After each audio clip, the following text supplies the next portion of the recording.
The Saturn-Neptune conjunction happening exactly on February 20 of 2026 at 0 degrees of Aries is going to be rare and powerful.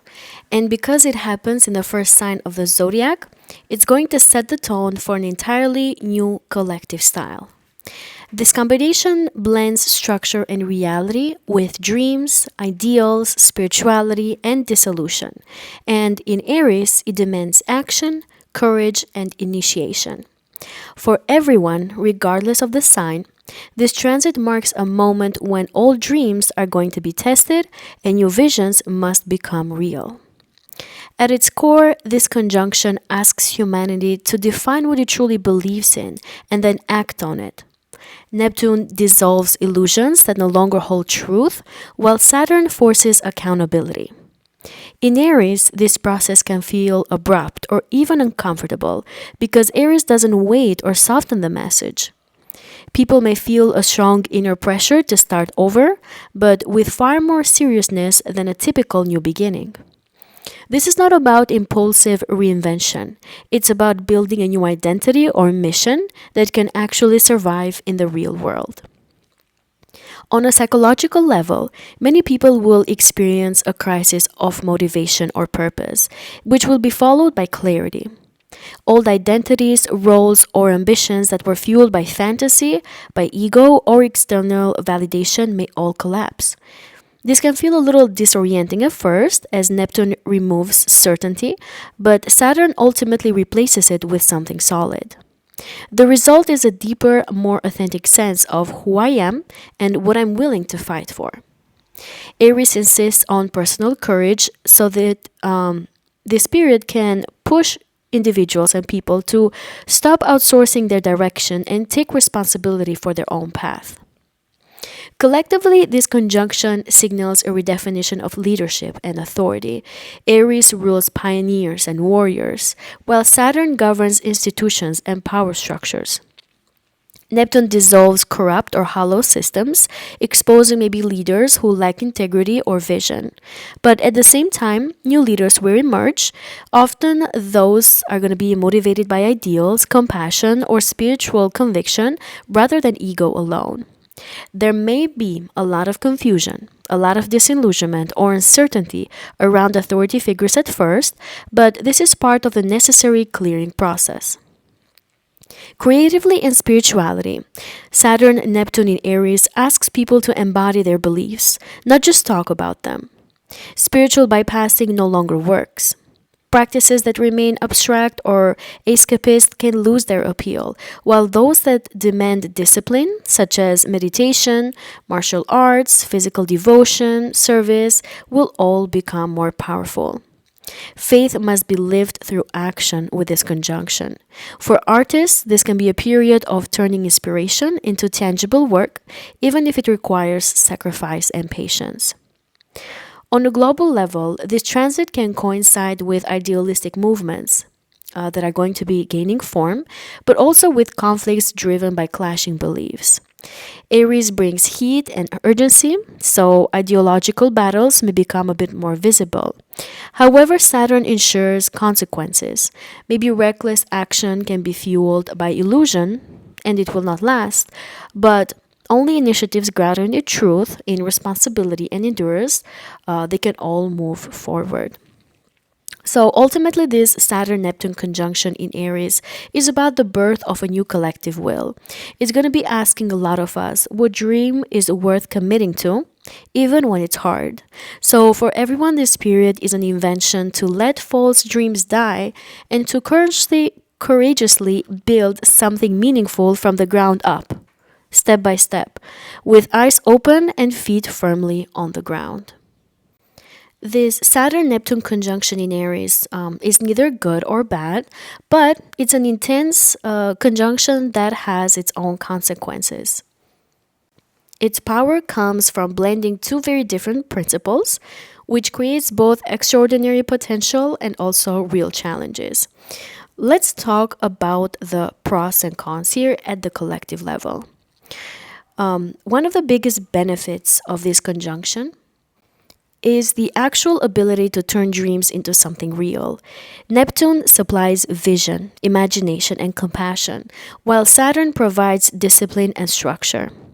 In the sign of Aries, this pairing can ignite the courage to begin a long-term mission that once felt too intimidating or vague. Ideas that were previously only fantasies can finally take form through sustained effort. This conjunction also supports deep personal authenticity. Aries pushes for self definition. Saturn demands honesty, and Neptune dissolves false identities. Many people will feel freed from old roles or labels that never truly fit. Over time, this is going to lead to a more aligned sense of purpose and a stronger inner compass. Another positive is going to be the rise of purpose driven leadership. When expressed well, this transit favors leaders, creators, initiators that are all going to be motivated by ideals rather than ego. It can inspire courageous action rooted in compassion, in spiritual awareness, or desire to protect the vulnerable. Spiritually, this conjunction can be grounded into faith, into a daily life. Rather than escaping reality, people may feel called to live their beliefs through action, through service, or disciplined practice. This can lead to lasting spiritual maturity instead of temporary inspiration. The main challenge here from this conjunction is the confusion mixed with pressure. Neptune can blur direction while Saturn demands clarity and responsibility. And in Aries, this can really feel frustrating, like being pushed to act before fully knowing what to do. Some may experience burnout, self doubt, or loss of motivation if they try to force certainty a little too quickly. Another potential downside can be disillusionment. Neptune dissolves illusions, and Saturn makes the consequence unavoidable. So, any dreams tied to ego, to fantasy, or avoidance, they can all collapse abruptly. While this ultimately clears the path, the process can feel like a failure or grief at first, but eventually, as Saturn continues in the sky, the right structures are going to be built and clarity will arrive as well. So remember, there can be a little risk here of misguided action at first because Aries acts fast, Neptune idealizes, Saturn hardens the beliefs. This combination may lead some people to fight for causes that are poorly defined or rooted in illusion, and it may result in wasted energy or conflict. But eventually, again, as these two planets separate, clarity arrives and we have a clearer vision of where we are headed to. Emotionally, people may struggle a little bit with suppressed anger or exhaustion. Saturn restricts, Neptune drains, and Aries wants release. So, if any boundaries are unclear or energy is mismanaged, this can manifest as frustration, even resentment, or feeling spiritually tired. But here are some things that we can do to maximize the benefits of this conjunction. The key here is learning how to act without illusion, to commit without certainty, and to build without rushing. This is a rare moment where vision and responsibility want to merge, but Aries energy means the results depend on how consciously we engage with it.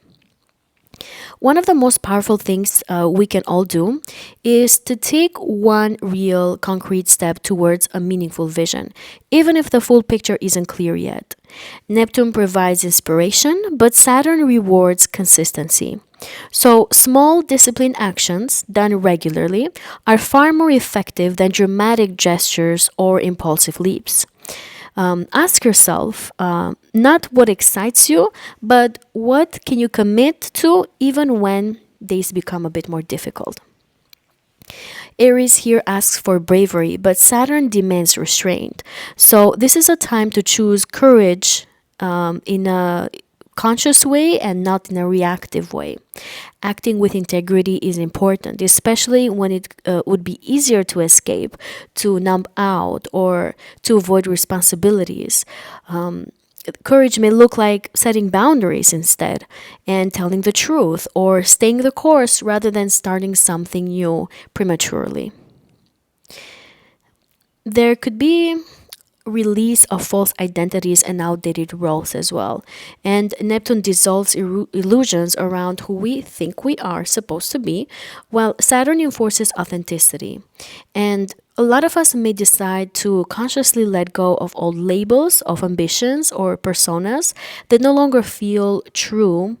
And as we do this in a very intentional way, we're going to understand that we can reinvent ourselves. We can have a new identity, a sort of clear understanding of our personality and character.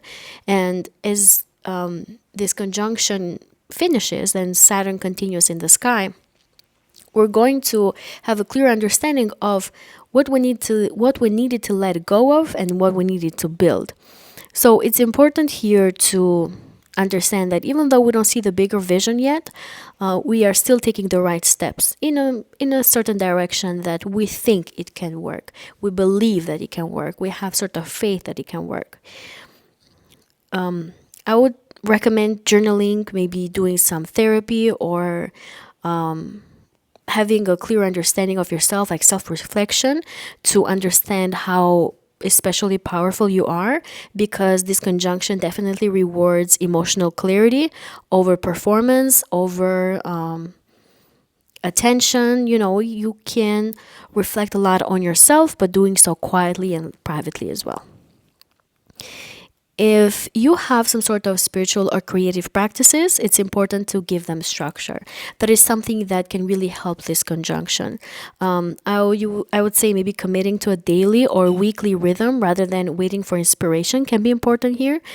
Aries favors embodiment, so practices involving the body, maybe movement, breath work, yoga, hands-off creative work, can all help channel Neptune's sensitivity without losing Saturn's stability. There's definitely going to be a need to strengthen boundaries and to have some sort of energy management. So maybe learning to say no, maybe pacing yourself and protecting your time and energy can all be essential. The rest is going to be the results that we're going to get from this. But under this transit, it's important to understand that maybe we don't get everything that we want in one day. We just have to work a little bit towards it, and to work also towards clarity. So this conjunction here is going to help us commit to what feels meaningful and sustainable, and we're going to learn to act bravely, to learn to build slowly but with conviction. The people and paths that thrive under Saturn Neptune in Aries are those that are willing to embody their values every single day, even when the outcome is not yet visible. So let's start with the predictions for the 12 zodiac signs and how this conjunction can show up for each one of us. Before you start listening to your sign, remember that I'm a Western astrologer and I follow tropical zodiac. You can listen to your rising sign first, then sun sign, and then moon sign, so that you can get the biggest clarity and picture of what could be happening with this conjunction. Now, without further ado, let's start with the 12 zodiac signs. If you've been divorced, separated, or wondering if marriage happens again for you, this section is for you.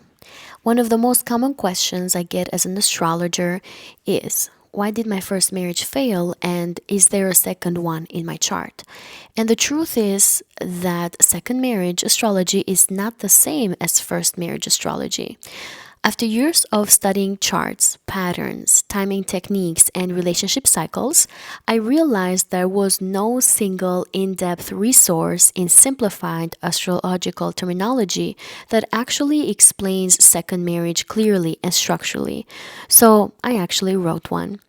I just released my new ebook called Your Second House in Astrology, a 140-page deep dive guide entirely focused on the second marriage. In this book, I break down which signs, houses, rulers, and planets point to a second spouse, how Venus, Mars, Saturn, Uranus, and Pluto tell the remarriage story. I explain timing techniques that show when commitment becomes possible again, and how the second marriage is meant to function differently than the first. This book is for you if you've been divorced or you're going through one, if you've had a major relationship reset, if you feel like your first marriage wasn't your final chapter, or if you simply want clarity instead of fear when it comes to love again. Right now, the book is available at a symbolic price of $19 for my YouTube community, and you can find the link below in the description box. I want to tell you that astrology doesn't say your story ends after a heartbreak. For many people, it says the real partnership comes later in life once the lesson is complete. So if this resonates with you, you can click the link below to get the book and let me know in the comments as well. I'd love to hear where you are in your journey. My dear Aries suns, moons, and risings, this powerful conjunction between Saturn and Neptune is happening in your sign, in your first house. And of course, it's going to bring significant situations and changes in your life that are going to impact you for a very, very long time. These two planets move very slowly in the sky. That's why the impact can be very meaningful for you. But in the first house, this conjunction talks about the identity reset. This is not just a life phase, it's a total redefinition of who you are as a person, of how you move through the world, and what you are willing to carry forward. Because this is the sign of selfhood, of courage and initiative, the focus is going to be stripping your identity down to what is real and what is sustainable as well. The first house is also your body, your personality, vitality, appearance, instinctual reactions, and the way life meets you. When Saturn and Neptune merge here, your sense of self can go through both dissolution, which is Neptune, and crystallization, which is Saturn. And this can happen at the same time. So you may feel temporarily unsure of who you are, while also being asked to take radical responsibility for becoming someone new. With Saturn ruling your 10th house, the identity shift directly impacts your career, your reputation, authority, and life direction. With Neptune ruling your 10th house, unconscious patterns, hidden fears, self sabotage, and spiritual sensitivity are surfacing into your visible life. So, how can this show up in your real life? A lot of you may experience a loss of certainty about your identity or life direction. You might say things like, I don't recognize myself anymore, or I can't keep pretending to be a certain kind of person. And this could follow burnout, maybe some sort of disillusionment with your career, or the realization that your public image no longer aligns with your inner truth. But this is just a cycle so that you can understand what you truly, truly need within you, in your heart. What is your true purpose in this lifetime? What legacy you want to be living? So this conjunction is helping you get to the core of your being, get inside your heart so that you can understand what you really, really want to be doing in this lifetime, how you want to present yourself to the world, how you want to be seen by other people, what should your personality develop, what characteristics you need to change and develop and make stronger so that you can leave some type of legacy in this lifetime. There could also be physical changes here that maybe can force you to slow down a little bit and to listen to your body. And I think this is significantly important for Aries because you are the sign that rushes, that does 5 things at the same time, that is a get-goer. But this conjunction here is forcing you to slow down. And I feel like for a lot of your Aries, for the first time, you're really going to listen to your body. You're going to listen to your intuition. And if you don't do that, the first signs could look like fatigue, like autoimmune symptoms, or changes in sleep patterns. There is a need for communication between you and your physical body around this time. And Neptune here can heighten the sensitivity. Saturn at the same time, though, will demand structure. So you will learn that your body cannot lie, and you're going to learn to listen to it, to prioritize it, to take care of your physical body and your physical needs. Because Saturn rules your 10th house, I feel like a lot of your Aries are going to become more authentic. And for a lot of you, this can look like maybe stepping away from a high visibility role or leadership position, because it no longer feels authentic for you. Maybe that's not something that you want to be doing anymore. For example, some of you may be leaving a job with status, but no meaning. And so you may be redefining what success looks like for you. Or you may choose a less visible path temporarily in order to regain your sense of self. Your confidence here may fluctuate as well, my dear Aries. Some days you will feel comfortable with feeling unseen or invincible, and then other days you're going to feel very powerful, very strong, very strict due to the presence of Saturn. Aries wants to push forward, but this transit teaches measured action, and here you will learn when to act and when not to act. Because Neptune again rules the 12th house, unconscious patterns may surface into your behavior as well. And this might include recognizing how you escape, recognizing and understanding your self sabotaging patterns, where you have been overgiving, or unconsciously, where you have been a savior or a people pleaser to others as well. So you may realize and see and understand how these patterns maybe have affected your image, your health, your career, and you may feel very compelled to change them. There can also be a visible spiritual or artistic awakening with this conjunction. Some of you might adopt a new way of expressing yourself, maybe through art, healing, spirituality, or service, and all this can become part of your identity. Other people may also notice that your presence feels softer, more compassionate, but also more serious and grounded. Some of you Aries might also experience changes in appearance or personal style. Many people under this transit simplify how they look, they dress more intentionally, or they choose a style that reflects maturity and authenticity rather than performance. When it comes to certain situations, for some of you Aries, you might maybe rise into some role that is more authentic to you again, but by leaving some sort of prestigious job or something that had some sort of status. You might decide to leave that because maybe you don't feel comfortable. Maybe it has a lot of stress and that is affecting your physical body. Or you might want to be more strategic when it comes to your career. So maybe you decide to take another role that is not as visible or as stressful, so that at some point you can take another step when you have another powerful conjunction or another alignment in the sky. For others of you, you have to be very careful again with your health. You have to listen to your body because some of your Aries can be prone to symptoms. They can force you to build some sort of discipline and some sort of routine around sleep, around boundaries, and stress management as well. For others of you, Aries, if you have been a naturally bold Aries, courageous, loud, and things like that, maybe you're going to become a little more quieter during this time. Maybe you're a bit more selective with your words and actions, but still you're going to have that powerful presence because that is the power that Neptune gives you. Neptune sometimes doesn't it doesn't need to be described in words. It's just the presence that is very much felt. And that's how a lot of people are going to feel towards you. At times, they're going to feel like you are this disciplined person, grounded, down to earth. At other times, they're going to feel like you are so magnetic. You are so magical in a sense. Like they can't pinpoint something about you, but they are going to feel very drawn towards you.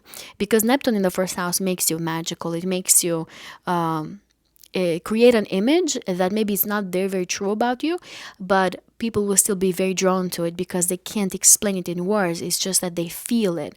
There's no boundaries with Neptune. But during this specific conjunction with Saturn and Neptune here in your first house, people will still understand and feel that powerful presence that you give. And because of this, the presence of Saturn, they're going to feel like you are very intentional, very down to earth, smart and intelligent. You know where you're going and you know how to get things, basically. And for others of you, my dear Aries, you might also recognize a lifelong pattern of over-sacrificing, which is all 12 house themes that Neptune rules. And you're going to definitely choose a lot of self-respect after victimizing yourself, even if it changes your reputation, even if it changes the way how other people view you, which is the 10th house. This transit is really teaching a lot of you embodied authenticity, and you're going to be asked to become a vessel that can hold both vision and responsibility. Illusions about who you should be are going to dissolve, while a more sustainable, truthful version of yourself is going to take form. And this is not a time to force outcomes. This is really a time to build a self that can last. When Saturn eventually moves beyond your first house, the identity that you've forged will support long-term career authority, clearer boundaries, and a much stronger sense of your inner leadership. If you've been divorced, separated, or wondering if marriage happens again for you, this section is for you. One of the most common questions I get as an astrologer is, why did my first marriage fail, and is there a second one in my chart? And the truth is that second marriage astrology is not the same as first marriage astrology.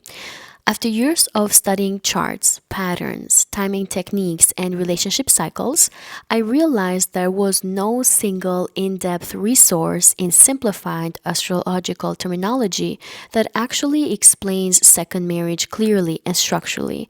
So I actually wrote one. I just released my new ebook called Your Second House in Astrology, a 140-page deep dive guide entirely focused on the second marriage. In this book, I break down which signs, houses, rulers, and planets point to a second spouse, how Venus, Mars, Saturn, Uranus, and Pluto tell the remarriage story.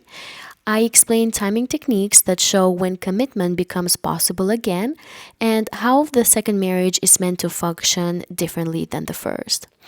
This book is for you if you've been divorced or you're going through one, if you've had a major relationship reset, if you feel like your first marriage wasn't your final chapter, or if you simply want clarity instead of fear when it comes to love again.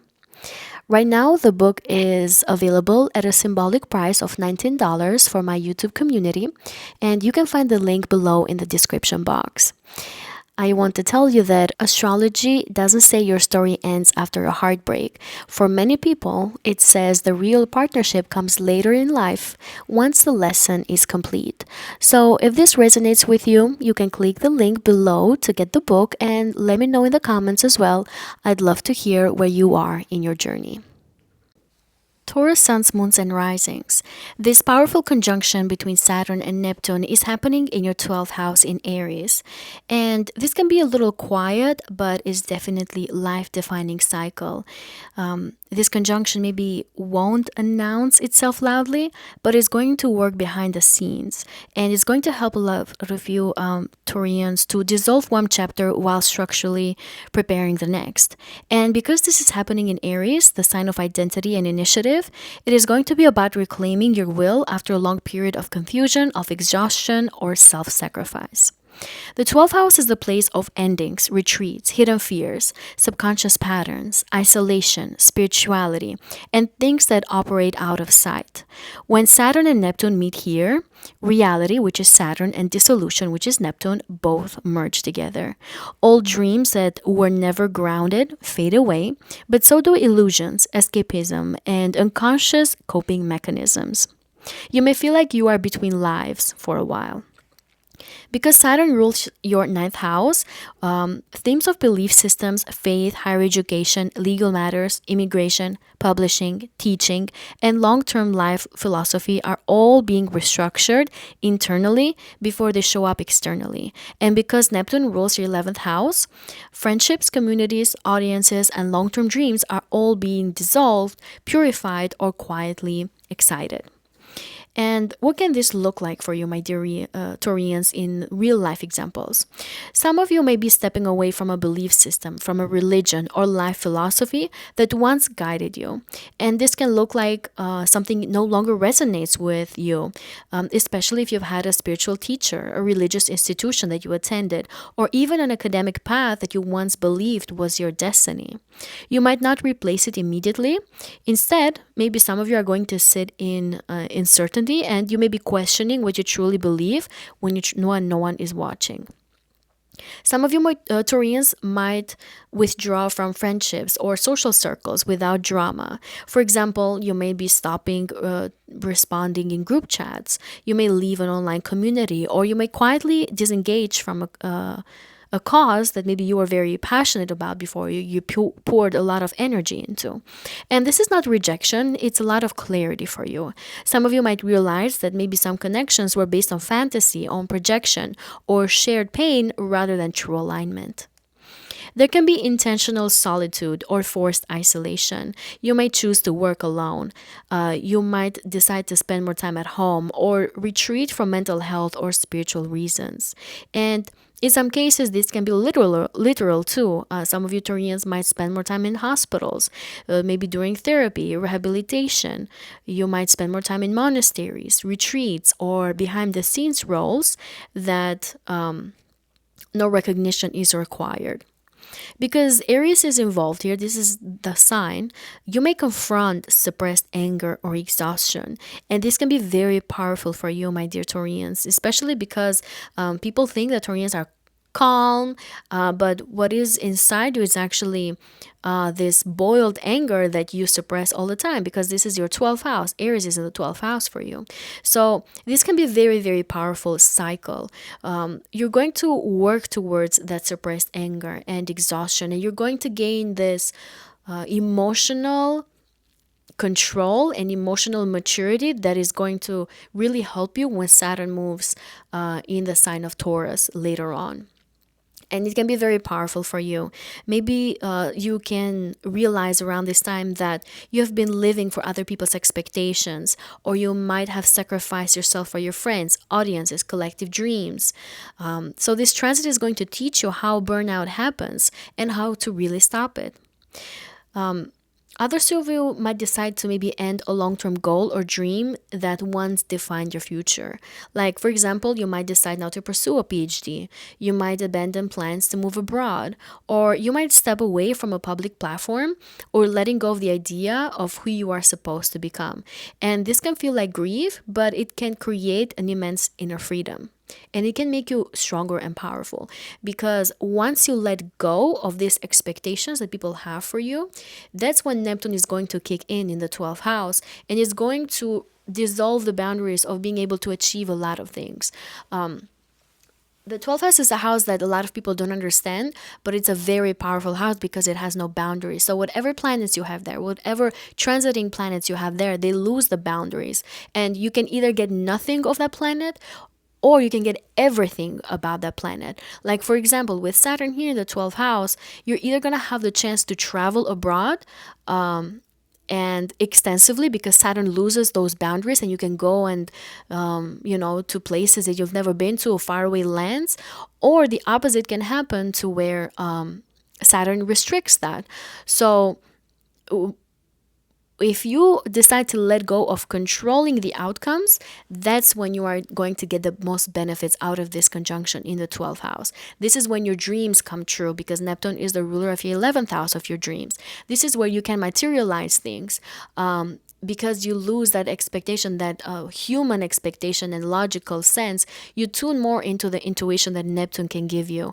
And you can have their strong intuition here, but even psychic abilities to feel things, to know how to create things, how to turn things into something tangible that is going to be impactful for others. On a higher expression, this transit can also lead into deep spiritual discipline. And a lot of you might commit to daily meditation, to prayer, dream work, journaling, therapy. Not as escapism, but as structure for healing. So you can be very intentional about these things. And Saturn can give form to Neptune's intuition. You can begin trusting your inner authority instead of external validation. There may also be a lot of work behind the scenes connected to your 9th house or 11th house themes. Maybe writing a book privately, maybe studying something without enrolling or without making it public. A lot of you may be preparing to teach later, or to develop a vision for a future community that won't launch until Saturn crosses your ascendant in a few years, in about 2.5 years. So, my dear Taurians, this conjunction is clearing your psychic basement. It's ending a 12-year cycle of identity confusion before Saturn enters your first house, and where it's going to demand a new, solid version of yourself. What you let go of now, which are beliefs, dreams, friendships, and expectations, can really determine how strong and authentic you're going to be when your next chapter starts. So maybe this is not a public success transit, but it's definitely a spiritual detox, or karmic clearing, and a quiet initiation. If you've been divorced, separated, or wondering if marriage happens again for you, this section is for you. One of the most common questions I get as an astrologer is, why did my first marriage fail, and is there a second one in my chart? And the truth is that second marriage astrology is not the same as first marriage astrology. After years of studying charts, patterns, timing techniques, and relationship cycles, I realized there was no single in depth resource in simplified astrological terminology that actually explains second marriage clearly and structurally. So I actually wrote one. I just released my new ebook called Your Second House in Astrology, a 140-page deep dive guide entirely focused on the second marriage. In this book, I break down which signs, houses, rulers, and planets point to a second spouse, how Venus, Mars, Saturn, Uranus, and Pluto tell the remarriage story. I explain timing techniques that show when commitment becomes possible again and how the second marriage is meant to function differently than the first. This book is for you if you've been divorced or you're going through one, if you've had a major relationship reset, if you feel like your first marriage wasn't your final chapter, or if you simply want clarity instead of fear when it comes to love again. Right now, the book is available at a symbolic price of $19 for my YouTube community, and you can find the link below in the description box. I want to tell you that astrology doesn't say your story ends after a heartbreak. For many people, it says the real partnership comes later in life once the lesson is complete. So if this resonates with you, you can click the link below to get the book and let me know in the comments as well. I'd love to hear where you are in your journey. Gemini suns, moons, and risings. This powerful conjunction between Saturn and Neptune is going to be happening in your 11th house and can bring a major recalibration of your future direction, of social world, and your sense of purpose. This is not a light social transit. It can be very sober and very clarifying. It's going to ask a lot of you Geminis to confront which dreams are real, which communities are sustainable, and which goals were built on illusion. The 11th house governs friends, networks, audiences, collaborators, benefactors, long term goals, and the role that you play with the collective. When Saturn and Neptune meet here, ideals are tested by reality. Some dreams are going to dissolve, while others are going to crystallize into something that you can actually build. Because Saturn rules your 8th house, themes of shared resources, of emotional bonds, debts, investments, psychological entanglements, power dynamics, and endings are going to feed directly into what happens in your social and professional future. And because Neptune rules your 10th house, your career, public image, and life calling are all going to be idealized, questioned, or spiritually reframed through your networks. So, how can this show up in real life? You may be stepping away maybe from certain friendships or groups because they no longer align with who you are becoming. This can look like leaving a professional association, distancing yourself from friends tied to old ambitions, or realizing that some connections were based on fantasy, on dependency, or mutual avoidance rather than truth. Your long term goals may blur before they clarify. You might realize that a dream you've been working towards, such as fame, influence, or a specific career title, it no longer feels meaningful. And Neptune here dissolves the image of success, while Saturn may be asking you, what are you actually willing to commit to for the next decade? Because Saturn rules your 8th house again, shared finances or emotional obligations are going to be tied to friendships or to networks, and all of these may need restructuring. For example, some of you are going to end a business partnership with friends, or you may be disentangling yourself from group debt, or you may be setting boundaries around how much emotional labor you give to your community. Some of you may experience disillusionment with professional networks or institutions. And you could see that maybe behind the curtain of an industry or a company that you work for, maybe it's not like you were expecting it to be, or you may realize that maybe a leader or organization is not aligned with your true purpose, or you may feel disappointed maybe by the lack of integrity in a group that you once admired. And so you're going to realize these things and understand them. And at some point, you're going to make some sort of action to remove yourselves from these places because you want to build something more tangible for the long run for you. You realize that your values maybe don't align well with these people, organizations, institutions, and therefore you're going to experience some sort of disappointment. But with the presence of Saturn here, you're going to have the strength to build something new. For others of you, there could be some sort of quiet ambition building behind the scenes. And even if some dreams dissolve, one meaningful vision will always remain, and you will begin working towards it slowly. And maybe with fewer people involved. Saturn prunes your circle so that your future can be solid.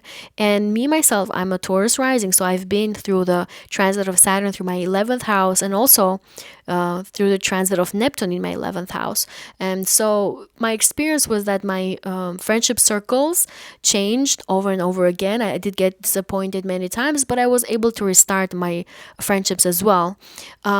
And I did work very hard though towards my dreams and what I wanted to achieve in the future. And my dreams did materialize. I also have Saturn in Pisces, and I went through my Saturn return. So maybe that's another reason that I was rewarded from all this hard work that I put. But that's what you can do as well. With the presence of Saturn and Neptune in your 11th house, you can definitely make your dreams work. You can definitely make your dreams turn into reality. You can achieve things that you didn't think that you're able to achieve and other people didn't think that about you. But anything is possible with the presence of these two planets in your 11th house. And when I say anything, it's anything from the most wildest dreams to the simplest things that you want to feel spiritually. From the most materialized things like owning things and having possessions to maybe going on a trip or going somewhere that you really wanted to go, or meeting people that you only imagine you could meet, or being in places that just seem so magical and so wonderful, and they fill your soul, they fill your heart. So you're going to experience a lot of magical things. But what is important about this conjunction is that you also take some sort of action. Trust the intuition that Neptune gives you, but also take the action to also build the structure, the discipline that Saturn is asking you to build in your 11th house. And if you become stubborn and you don't want to make the changes that this conjunction is asking you, maybe there could be external situations that are going to force you to do these changes. Like, for example, maybe you're going to feel a little disappointed from a friend or a company or an institution. And so you're going to be forced by external situations as well, so that you are going to be realigned with your true dreams, with your ability to make money, with your ability to build wealth for yourself that can be long lasting too, because this is a financial house. Okay, so I have one more example for you, my dear Geminis. Because Neptune rules your 10th house, your career path may become more fluid or spiritually oriented too. And a lot of you may feel drawn to create, to even heal other people, or you might feel prone to being more charitable or to have some sort of non-traditional work that is going to fulfill some sort of ideal or some sort of dream of yours. But at the same time, Saturn is going to insist that your calling is grounded, not just inspirational. So even though Neptune is shooting for the stars, you're going to have the ability to stay grounded and to build the structures that you need to fulfill these things. You may start even building a career that serves a collective purpose rather than personal glory. Some of you, my dear Geminis, may even leave a large social circle or online platform after realizing it no longer supports your mental health or long-term goals. Others of you may disengage from a collaborative business venture due to unclear financial or emotional boundaries. Others of you might redefine success, and you may move away from status-driven ambition towards work that feels meaningful and ethical. And others of you might understand that maybe you have been over-idealizing a mentor of yours or an advisor of yours, and they kind of lose shine. So you're going to be prompted to become the person that is more self-directed, that has more boundaries, that is clear in their communication with people that give you advice in your life. Some So, my dear Geminis, this transit is really helping you align your future with truth. This transit is going to dissolve collective fantasies and unrealistic aspirations and turn them into something real that can be built, even if it means standing apart from the crowd for a little while. Your nature naturally is prone to connecting and exchanging with other people. That's where you thrive. But this transit can make you feel a little lonely at first. But what can emerge here is a clearer sense of which voices matter, which dreams are worth the effort, and which communities are truly meant to be there for you. What groups of friendships are truly meant to be by your side, and who you are supposed to be growing with. This is what I have for you, my dear Geminis. If you've been divorced, separated, or wondering if marriage happens again for you, this section is for you. One of the most common questions I get as an astrologer is, why did my first marriage fail, and is there a second one in my chart? And the truth is that second marriage astrology is not the same as first marriage astrology. After years of studying charts, patterns, timing techniques, and relationship cycles, I realized there was no single in depth resource in simplified astrological terminology that actually explains second marriage clearly and structurally. So I actually wrote one. I just released my new ebook called Your Second House in Astrology, a 140-page deep dive guide entirely focused on the second marriage. In this book, I break down which signs, houses, rulers, and planets point to a second spouse, how Venus, Mars, Saturn, Uranus, and Pluto tell the remarriage story. I explain timing techniques that show when commitment becomes possible again and how the second marriage is meant to function differently than the first. This book is for you if you've been divorced or you're going through one, if you've had a major relationship reset, if you feel like your first marriage wasn't your final chapter, or if you simply want clarity instead of fear when it comes to love again. Right now, the book is available at a symbolic price of $19 for my YouTube community, and you can find the link below in the description box. I want to tell you that astrology doesn't say your story ends after a heartbreak. For many people, it says the real partnership comes later in life once the lesson is complete. So if this resonates with you, you can click the link below to get the book and let me know in the comments as well. I'd love to hear where you are in your journey. Cancer suns, moons, and risings. The powerful conjunction of Saturn and Neptune is happening in your 10th house, in the most visible house of your chart. And this can be the most consequential career and life direction transit that you can ever experience. This is not just about a job change. This is about the meaning of success in itself and the kind of authority that you are willing to embody in this world. The 10th house governs career, public role, reputation, legacy, visibility, leadership, and the direction that your life is moving toward. When Saturn and Neptune meet here, the structures of your public life are both dissolving and being rebuilt. What once looked impressive may now feel hollow, and what once felt like a vague calling is really asking you to take some sort of concrete form. Because Saturn rules your 7th house, partnerships, contracts, clients, marriage, and open enemies are directly tied to what happens professionally. And because Neptune rules your 9th house, your belief systems, higher education, spirituality, teaching, publishing, law, and international matters, all these things can shape the meaning and trajectory of your career. So, how can this show up in the real life? A lot of you, my dear Cancers, may experience disillusionment with your career or public role. A position that you maybe worked hard for may suddenly feel empty, misaligned, or ethically confusing.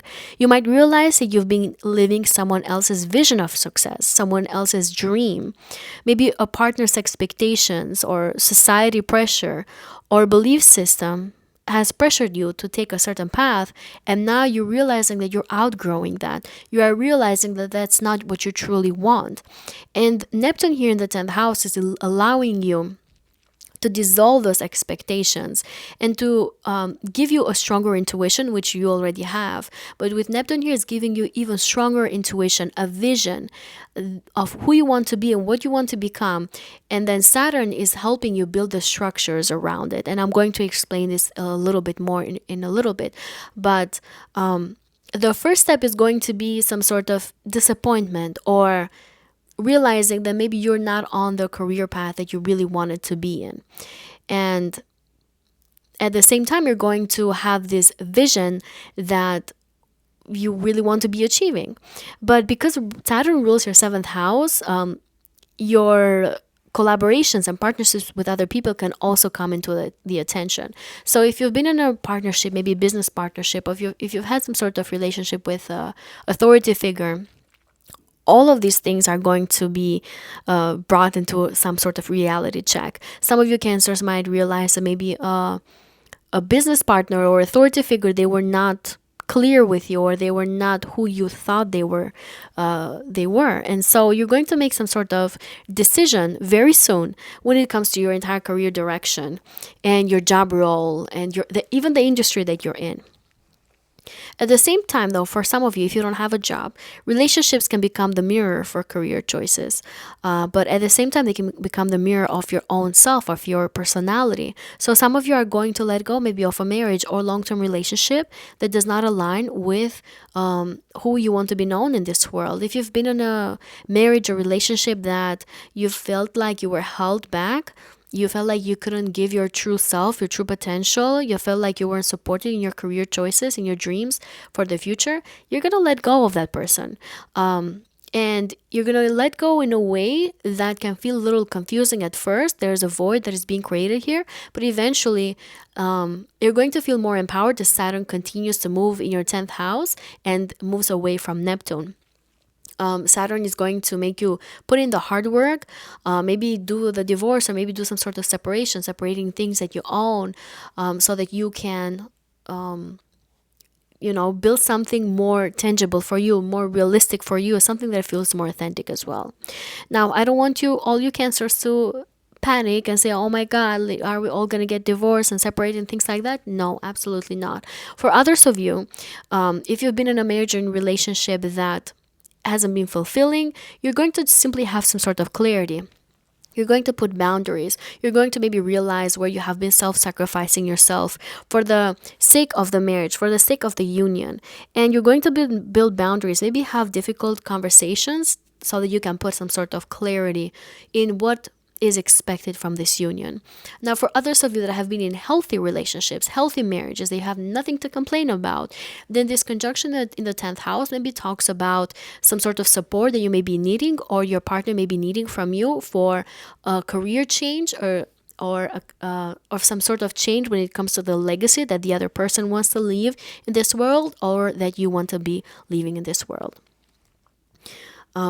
Others of you might even leave a job to honor a partnership, or it could be that the other person is doing that for you, that maybe they're leaving their job and career to support you in some sort of partnership and career that you want to be taking on. Others of you, my dear Cancers, might redefine your public identity, and this can look like stepping away maybe from a visible leadership role, maybe rebranding yourself professionally, or changing industries entirely. Neptune here can blur your sense of direction temporarily, but Saturn ensures that whatever replaces it is going to be solid and sustainable. There may even be ethical or ideological questions tied to your work. Some of you could question whether your profession aligns with your values, with your spirituality, or your own truth. And some Cancers here may feel called to even teach, to mentor, to heal, or to guide others. But they might first need to let go of a rigid or outdated career structure. So I feel like a lot of Cancers are going to rise into power, meaning that they're going to become spiritual leaders. They're going to lead us into something very powerful that can even be life-changing for the entire world. I feel like Cancers are going to have this extra push of mentoring, teaching, giving advice, or through social media or through different platforms that we have, so that they help everybody around the world. They care for everybody. That's how cancers are. They care for everyone. But with this conjunction here, you're getting the visibility. A lot of cancers are going to become spiritual teachers, healers, and they're going to guide other people, not for personal benefits, but for a bigger vision that goes beyond them. Some of you, my dear cancers, might take on a role that feels more service oriented or compassionate, even if it carries less prestige. So, for example, some of you could become an authority in a Neptunian field. Again, healing, spirituality, education, counseling, film, art, nonprofit work. But only after grounding inspiration is there as well, because Saturn still requires some sort of structure here. Public recognition sometimes can feel a little confusing under this transit or uncomfortable. You may be seen as an authority before you feel ready, or you might feel invisible while doing meaningful work. And this transit can teach you to define success internally rather than through applause or the recognition from other people. Some of you, my dear cancers, might do a lot of rebranding here. You might be integrating teaching, healing, or international elements into your public role, into what you want to be seen and known into the world, but also into the person that you want to be shown as when it comes to your personal brand, your identity, your legacy that you want to leave in this lifetime. So, my dear Cancers, this transit can be very powerful for you, and it's going to ask you to build a legacy with your soul. Saturn ensures that your public life has structure, credibility, and longevity, and Neptune here ensures that it has meaning, compassion, and truth. So, for a Cancer person whose instinct is to protect and nurture, this is going to be about learning how to lead without losing yourself and how to serve without self-sacrificing. When this conjunction completes, your career may look very different, but it will be deeply aligned with who you are and what you believe. If you've been divorced, separated, or wondering if marriage happens again for you, this section is for you. One of the most common questions I get as an astrologer is, why did my first marriage fail, and is there a second one in my chart? And the truth is that second marriage astrology is not the same as first marriage astrology. After years of studying charts, patterns, timing techniques, and relationship cycles, I realized there was no single in-depth resource in simplified astrological terminology that actually explains second marriage clearly and structurally. So I actually wrote one.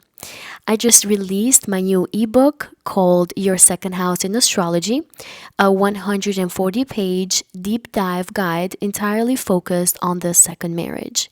In this book, I break down which signs, houses, rulers, and planets point to a second spouse, how Venus, Mars, Saturn, Uranus, and Pluto tell the remarriage story. I explain timing techniques that show when commitment becomes possible again, and how the second marriage is meant to function differently than the first. This book is for you if you've been divorced or you're going through one, if you've had a major relationship reset, if you feel like your first marriage wasn't your final chapter, or if you simply want clarity instead of fear when it comes to love again. Right now, the book is available at a symbolic price of $19 for my YouTube community, and you can find the link below in the description box. I want to tell you that astrology doesn't say your story ends after a heartbreak. For many people, it says the real partnership comes later in life, once the lesson is complete. So if this resonates with you, you can click the link below to get the book, and let me know in the comments as well. I'd love to hear where you are in your journey. Leo suns, moons, and risings. This powerful conjunction between Saturn and Neptune is happening in your 9th house and is marking a profound reorientation of your belief system, your worldview, and sense of meaning. This is not a casual change of mind. It is a slow dismantling and rebuilding of the philosophy that guides your choices, your work, and how you understand life itself. The ninth house governs higher education, faith, religion, spirituality, law, ethics, publishing, teaching, travel, immigration, and the narratives that you tell yourself about why your life looks the way it does. When Saturn and Neptune meet here, long held beliefs are tested against lived reality. Some ideals dissolve, others become embodied truths. Because Saturn rules your sixth house, your daily work, your health routines, your service, co-workers, and discipline are directly shaped by this shift in belief. Because Neptune rules your eighth house, deep psychological processes, trauma, shared resources, intimacy, grief, and surrender are all woven into this transformation. So, how can this look like in real life? A lot of you Leos may lose faith in a belief system, in a teacher or ideology that once gave your life meaning. This could be religious, spiritual, academic, or even political. You might realize that what once inspired you now feels empty or disconnected from your lived experience. Others of you might see that your daily work or health routines are no longer aligning with your values. For example, you may be leaving a job because it contradicts your ethics, or your body may force you to adopt a lifestyle that reflects a deeper truth about how you need to live. Saturn here insists that beliefs must be lived, not just thought. The sixth house is the house of your physical body. So, a lot of you are going to do a lot more research. You're going to listen to your body more. You're going to understand whether certain foods or certain lifestyle or even situations, what impact they have on your physical body. And as you do these things with the conjunction in the ninth house, you're going to seek advisors, you're going to seek mentors, people that are going to teach you on how to take care of your physical body. It is very important to take care of your health around this time. But because this conjunction isn't a positive house, I feel like for a lot of you Leos, you're going to have positive results out of this. But if you have any like health issues, initially it could start as feeling a little confused about it, but with the presence of Saturn, you're going to get more clarity and you're going to have the right help from the right individuals. The ninth house is the highest house of mentors. So the right people are going to help you take the right steps that you need, get the right food that you need, maybe start the right lifestyle for yourself, so that everything is aligned with this new belief system that you're going to create, with this new knowledge that is going to be given to you. Because Neptune rules the eighth house, there can also be deep emotional or financial entanglements that may be like the reason why there's going to be some sort of shift as well. There could be some sort of loss, maybe inheritance, debt, or intimate relationship or psychological breakthrough that can completely alter how you see life. You might have some sort of deep transformation, psychological transformation that is going to completely change the way how you view your reality, how you view your surrounding, the benefactors, the people that help you. You're going to look at them in a different way. And a lot of you may be confronting fears around trust, around mortality, around life, around control. All these experiences can reshape your philosophy and can change the way how you view things. The ninth house is the house of your good karma. So a lot of you Leos might also get good karma due to the good deeds that you did in this lifetime or previous lifetimes as well. And at first it can be again a little confusing due to the presence of Neptune, but at the same time you're going to see things materialize and turn into reality. Now with the presence here of Neptune in the ninth house, you can really shoot for the stars because Neptune has no boundaries. So you can have these wonderful goals and dreams that you can be achieving. And with the presence of Saturn, you can really make them a reality because this conjunction is in such a blessed house for you. And it's not that you don't deserve this. You deserve this. You've done the work to achieve these blessings in this lifetime. You've done the work in past lifetimes, or you've done the work in this lifetime. Maybe you don't even remember it, but when you were young, you did something cute and nice for someone that was very meaningful to them. And now it's the time of repay. Now you can achieve good deeds coming your way. Now, others of you, my dear Leos, you may feel drawn to study, to teach something sacred, taboo, or transformative. You can become very powerful when it comes to industries such as psychology, healing, trauma work, metaphysics, mysticism, esoteric knowledge as well. You can be very powerful here. You might feel very drawn to study these things, to spend time until 2 a.m., 3 a.m. in the morning reading and I don't know, using ChatGPT or looking up articles, reading books, diving into this deep knowledge and topics that feel very transformative for you at the soul level. Like you're going to feel like that knowledge is really satisfying you at your core because the connection to the eighth house. There can also be situations regarding long distance travel or legal matters that may lose their glamour and they can become a bit more serious. You might have some experiences that require your attention. Maybe you're going to use shared resources and finances to fund some sort of legal matter or some sort of immigration matter, citizenship, residency cards, things like that.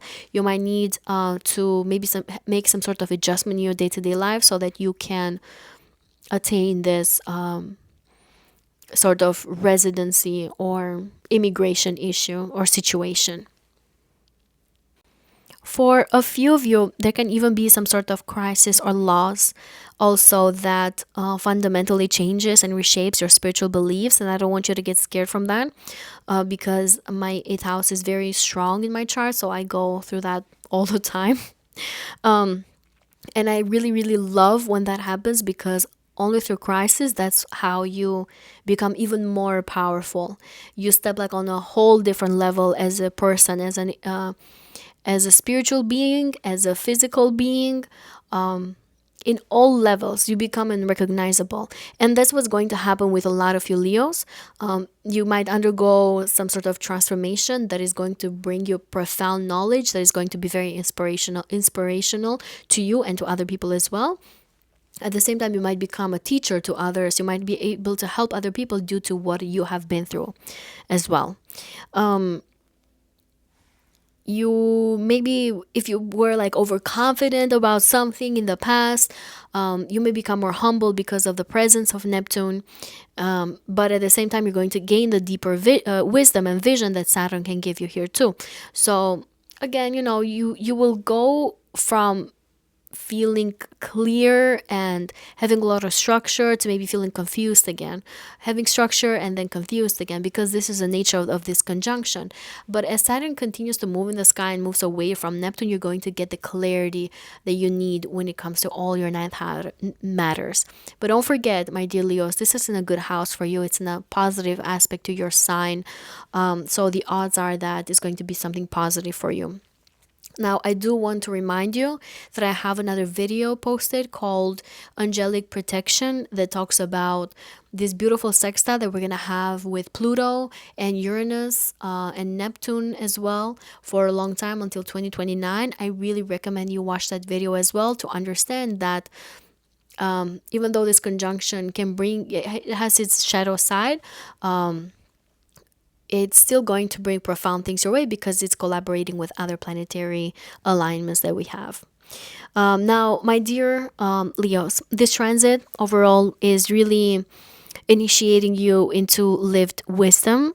Saturn is going to ensure that your beliefs are grounded in responsibility and integrity. And then Neptune is going to ensure that everything is infused with compassion, surrender, and depth. And because for a person like you, for a Leo like you, you're naturally expressive and heart-led, this transit is going to humble the ego, not to diminish you, but to align you with a truth that is larger than personal identity. So when this conjunction completes, you will not just believe something, you will actually embody it in how you work, in how you heal, and how you interact and connect with other people. If you've been divorced, separated, or wondering if marriage happens again for you, this section is for you. One of the most common questions I get as an astrologer is, why did my first marriage fail, and is there a second one in my chart? And the truth is that second marriage astrology is not the same as first marriage astrology. After years of studying charts, patterns, timing techniques, and relationship cycles, I realized there was no single in depth resource in simplified astrological terminology that actually explains second marriage clearly and structurally. So I actually wrote one. I just released my new ebook called Your Second House in Astrology, a 140-page deep dive guide entirely focused on the second marriage. In this book, I break down which signs, houses, rulers, and planets point to a second spouse, how Venus, Mars, Saturn, Uranus, and Pluto tell the remarriage story. I explain timing techniques that show when commitment becomes possible again and how the second marriage is meant to function differently than the first. This book is for you if you've been divorced or you're going through one, if you've had a major relationship reset, if you feel like your first marriage wasn't your final chapter, or if you simply want clarity instead of fear when it comes to love again. Right now, the book is available at a symbolic price of $19 for my YouTube community, and you can find the link below in the description box. I want to tell you that astrology doesn't say your story ends after a heartbreak. For many people, it says the real partnership comes later in life once the lesson is complete. So if this resonates with you, you can click the link below to get the book and let me know in the comments as well. I'd love to hear where you are in your journey. Virgo suns, moons, and risings. The powerful Saturn-Neptune conjunction is happening in your 8th house, and it's going to bring one of the deepest and most psychologically transformative periods of your life. This is not surface level change. It can bring situations and circumstances that are going to bring a lot of bonding, maybe trust, power, intimacy, grief, and shared resources issues and situations that need to be confronted, and that also need to be disillusioned so that you can build some sort of emotional truth. The 8th house governs shared finances, debt, inheritances, taxes, contracts, intimacy, trauma, loss, sexuality, and psychological rebirth. When Saturn and Neptune meet here, emotional and financial entanglements are being tested for realism. What is unclear and idealized needs to be faced and also restructured. Because Saturn rules your 5th house, themes of love, romance, children, creativity, pleasure, and self-expression are being pulled into this process. Because Neptune rules your 7th house, partnerships, marriage, clients, and one-to-one relationships are the main arena where this transformation plays out. So how can this show up in real life? A lot of you, my dear Virgos, may confront illusion or avoidance in a close relationship. A partner's finances, addictions, emotional unavailability, or secrecy may all come into focus. Alternatively, you may realize where you have been idealizing a partner or avoiding hard conversations about money, intimacy, or power. Because Neptune rules the 7th house, relationships can become a spiritual test. Some partnerships are going to be dissolving because they were built maybe around fantasy or rescue dynamics. Others can really deepen profoundly, but only after radical honesty and vulnerability is expressed from both sides of the couple or the relationship. Shared finances can also require serious restructuring.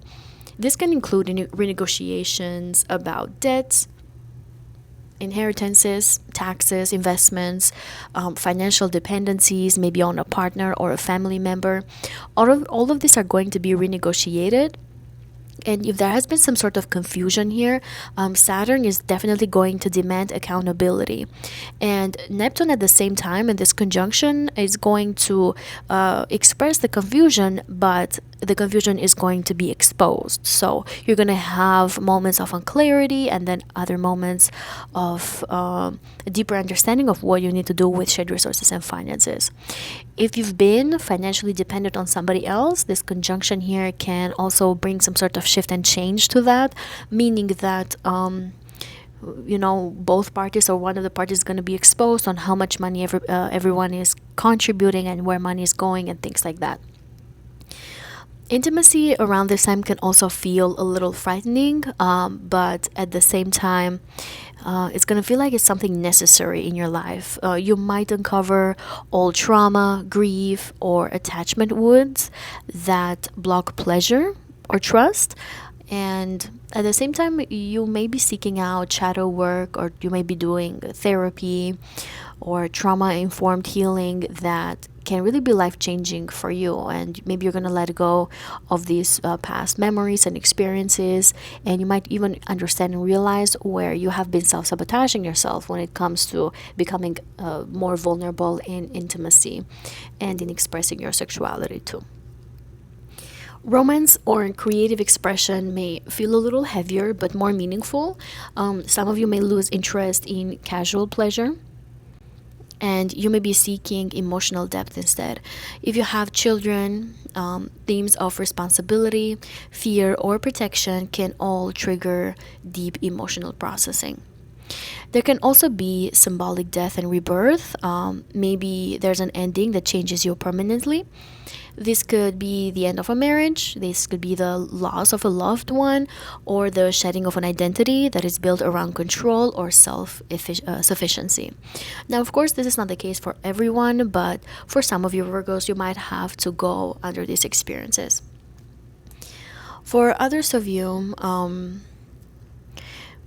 you might be able to uncover hidden debts, hidden secrets, hidden finances, or it could be that you're the one that is getting exposed or you're exposing somebody else. But all these things will ask for a lot of maturity and will be responded with maturity. But the situations are going to go from confusion to clarity, and then confusion and then clarity, and something is going to be exposed here. For others of you, if you've been idealizing a partner of yours and maybe you haven't seen them clearly, you're either going to find out something about them, or it could just be that you become more open to that person, and they become more open to you, and therefore the relationship deepens more. With the presence of Neptune here, a lot of you will definitely experience a lot of healing, even if you're in your physical body. The 8th house is the house of surgery, so if some of you have undergone a surgery, then you'll have the ability here to build a structure so that you can heal.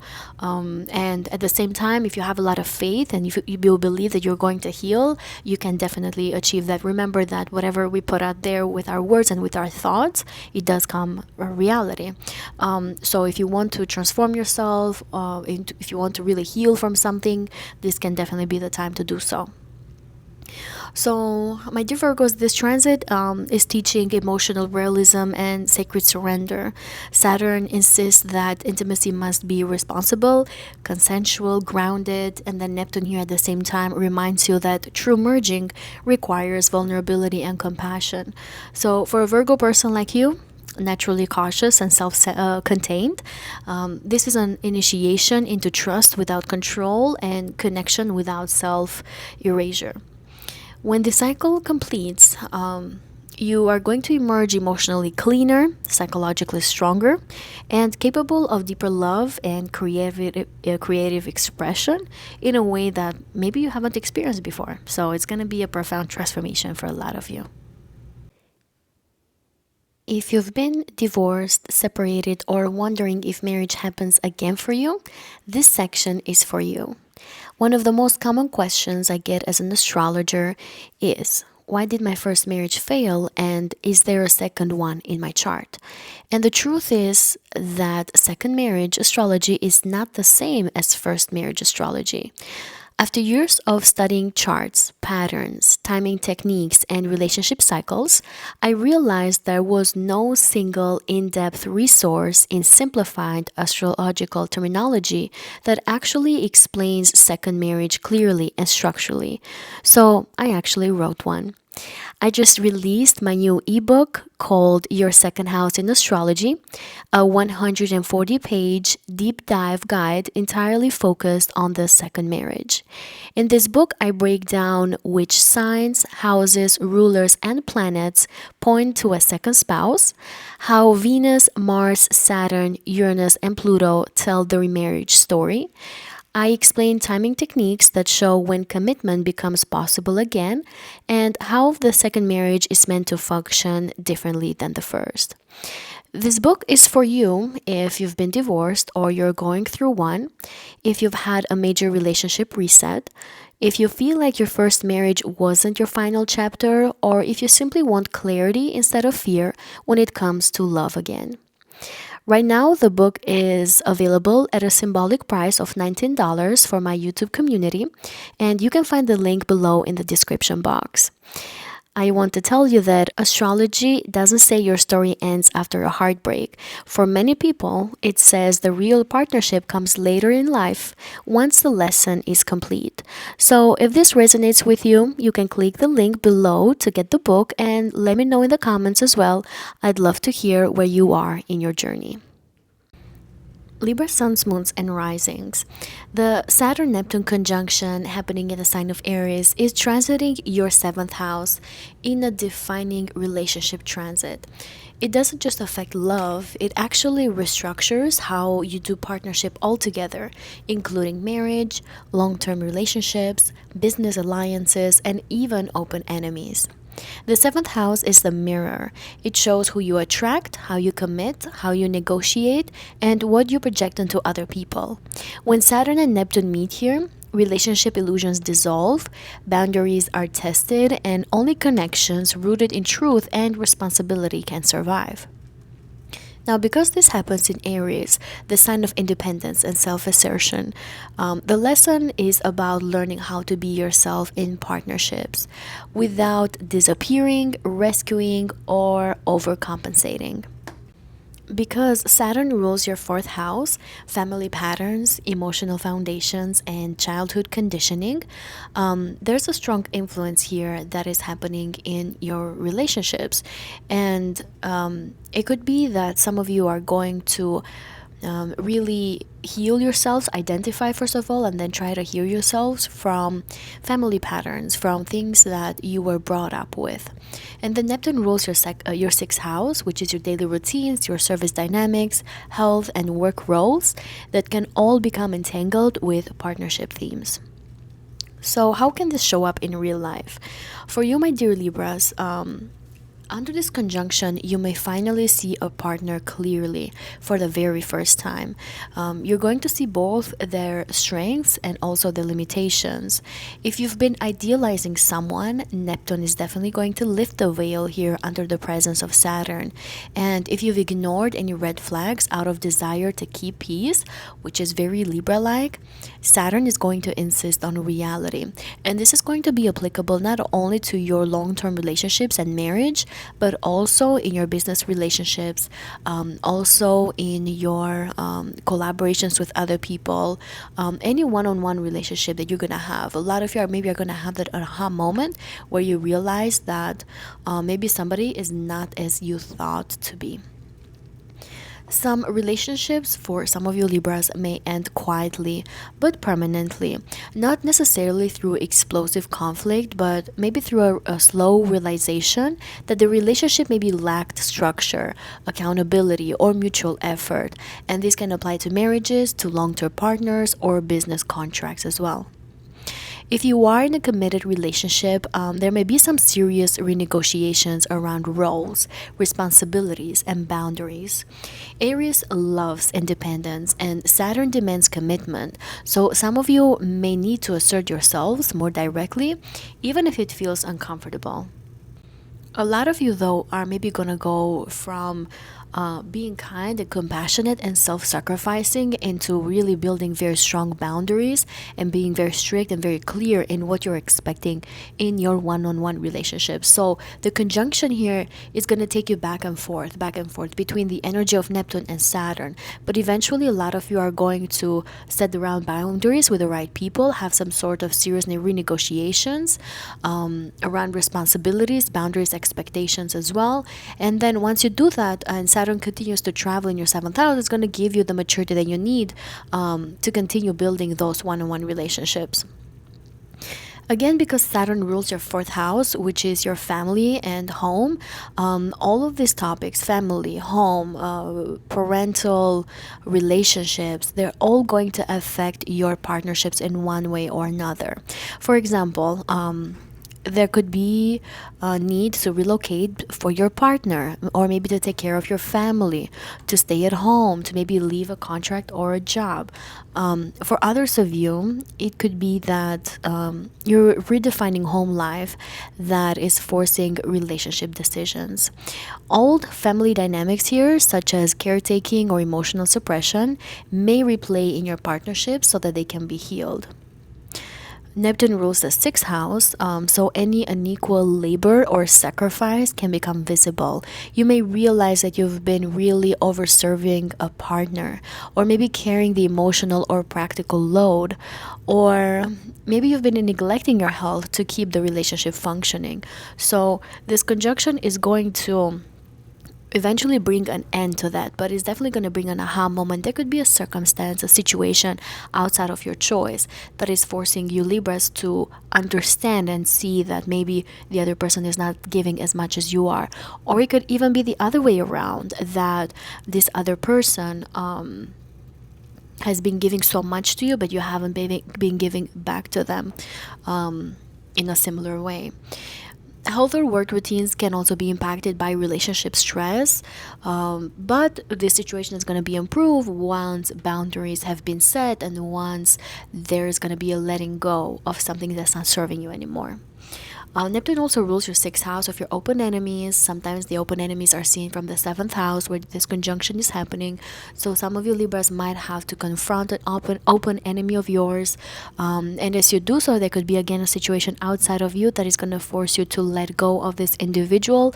They disappear from your life, and you create some strong of resilience and maturity regarding dealing with these kinds of people and situations. Some of you might decide to go into counseling if you are in a marriage, to address imbalances, dependency issues, or avoidance issues. And then you're going to learn to say no, maybe in relationships, even for the first time for some of you Libras, because I know how sweet and nice you are. But this conjunction is really going to teach you to be mature on your long-term relationships, but not only. So this transit is really teaching relational maturity here. Saturn again demands structure, honesty, and accountability.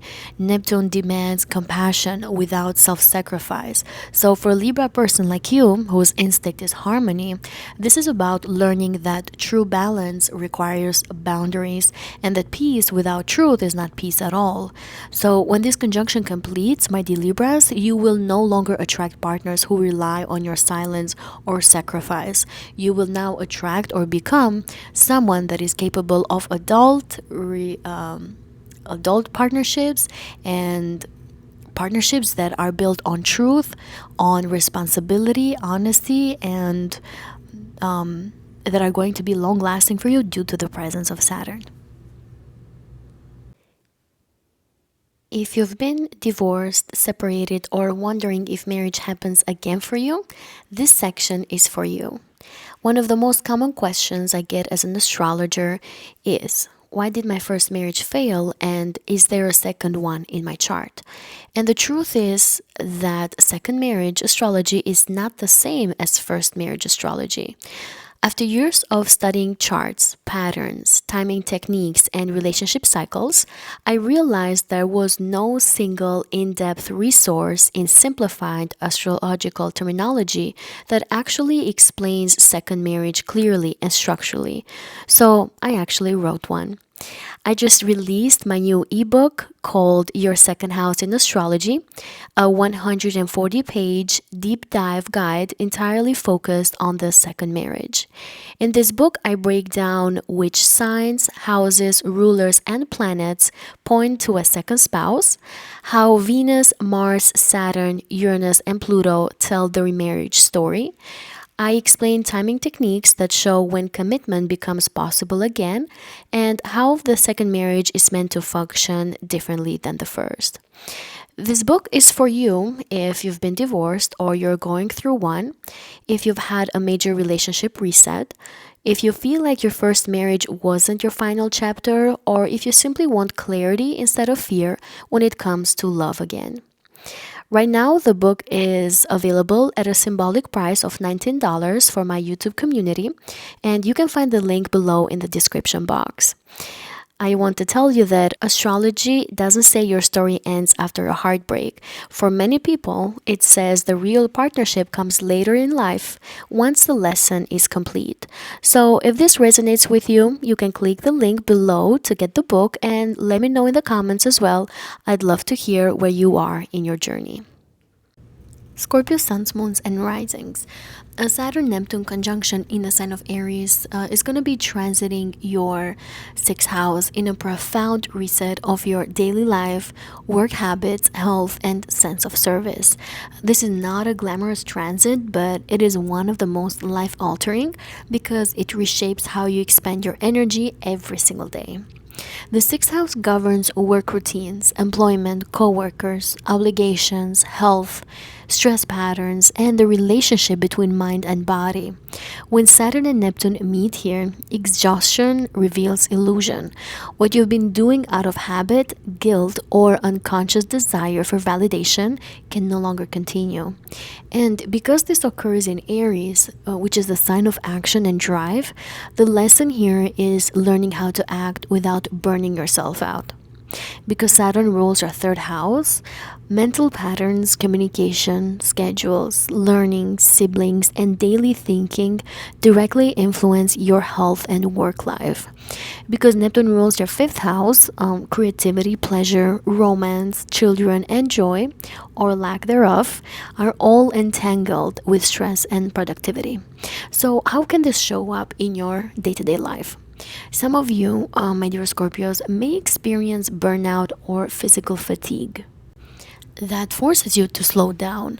This can show up as inflammation, headaches, sleep disruption, adrenal exhaustion, or stress-related symptoms. Neptune increases sensitivity, and Saturn demands structure. Your body becomes the messenger. So for a lot of you, I would invite you to really listen to your intuition, to listen to your body, to take it a little slower so that you can be in tune with what your body needs. Now, if you have a job, if you have a place that you work at, your work environment may lose clarity. Some of you might realize that maybe your job lacks boundaries or has unclear expectations, or it drains your energy without meaningful reward. Some of you may feel called to work in a more service-oriented field, maybe that involves healing or that has some sort of creative role, but only if you can be grounded in a realistic way and in a way that you are clear of your responsibilities and expectations. Because Saturn rules the third house, mental stress and overthinking can really directly affect your health. You may need to radically restructure how you communicate, how you schedule your day, or how you consume information. Reducing noise can become essential here. I think a lot of you may also study more your nervous system, study more your health when it comes to your mental mind, because you feel like you're a little bit off balance here. Because Neptune rules the fifth house, joy deprivation becomes visible. You may realize that maybe you've sacrificed creativity, pleasure, or romance for productivity, for your job, for your daily responsibilities. So, this transit is going to teach you that without joy, work can become toxic and that you need a daily balance. You're going to understand by this conjunction that you have to have a balance on your day to day life, meaning that on the same day, maybe you need to go out with your friends, but also spend some time alone, but also take care of your physical body, also go to work. So, you might be invited to do everything or a lot of things on a daily basis. Some of you may take on new responsibilities that require some sort of discipline, such as caring for someone, managing a demanding project, or committing to a strict wellness routine, but only after shedding unrealistic expectations. Others of you might decide to take on some sort of spiritual journey as well, or you might decide to fight off a certain addiction. Neptune here is going to show you what you are addicted to, what you take or what you do to be able to escape from the responsibilities of your day-to-day life. But at the same time, as Neptune exposes these things, Saturn also asks for structure. So during this conjunction, you're going to go from having confusion to having clarity about your daily responsibilities, about your work responsibilities, about your physical body, your physical health. Some of you might even ask to seek a doctor, to go to the doctor so that you can understand what your physical needs are. And then others of you, under this conjunction, you might be able to buy a car. You might be able to buy a car for your day-to-day job and day-to-day responsibilities, but also it could be something that you want to have fun with. So instead of buying a car just for commute, a lot of you will buy one that is also beautiful, luxurious, or it's a car that you've been wanting to have for a long time, that is like a dream coming true for you due to the presence of Neptune. For others of you, you might be able to dedicate yourself on your day-to-day life to writing a book, to publishing, writing articles, and then others of you might dedicate your day-to-day life into studying something, maybe getting a certification, some sort of licensing that is going to improve your skill set, but it's going to make your day-to-day life busier during this conjunction, but eventually it's going to bring more responsibilities your way, but also some rewards too. So some of you, my dear Scorpios, might also leave a high-stress job after chronic health symptoms may appear, so be extra careful with that. Others of you will maybe build a strict but compassionate daily routine that involves exercising, boundaries, and rest. For others of you, there could be a creative or romantic outlet that becomes essential for maintaining health and sanity. You might be going out with somebody that makes you feel happy and joyful on your day-to-day life or on your day-to-day commute. You may also learn to say no to constant availability and interruptions that other people make for you. And then others of you, Scorpios, are really going to feel inspired to shift your focus towards healing, coaching, or behind-the-scenes service.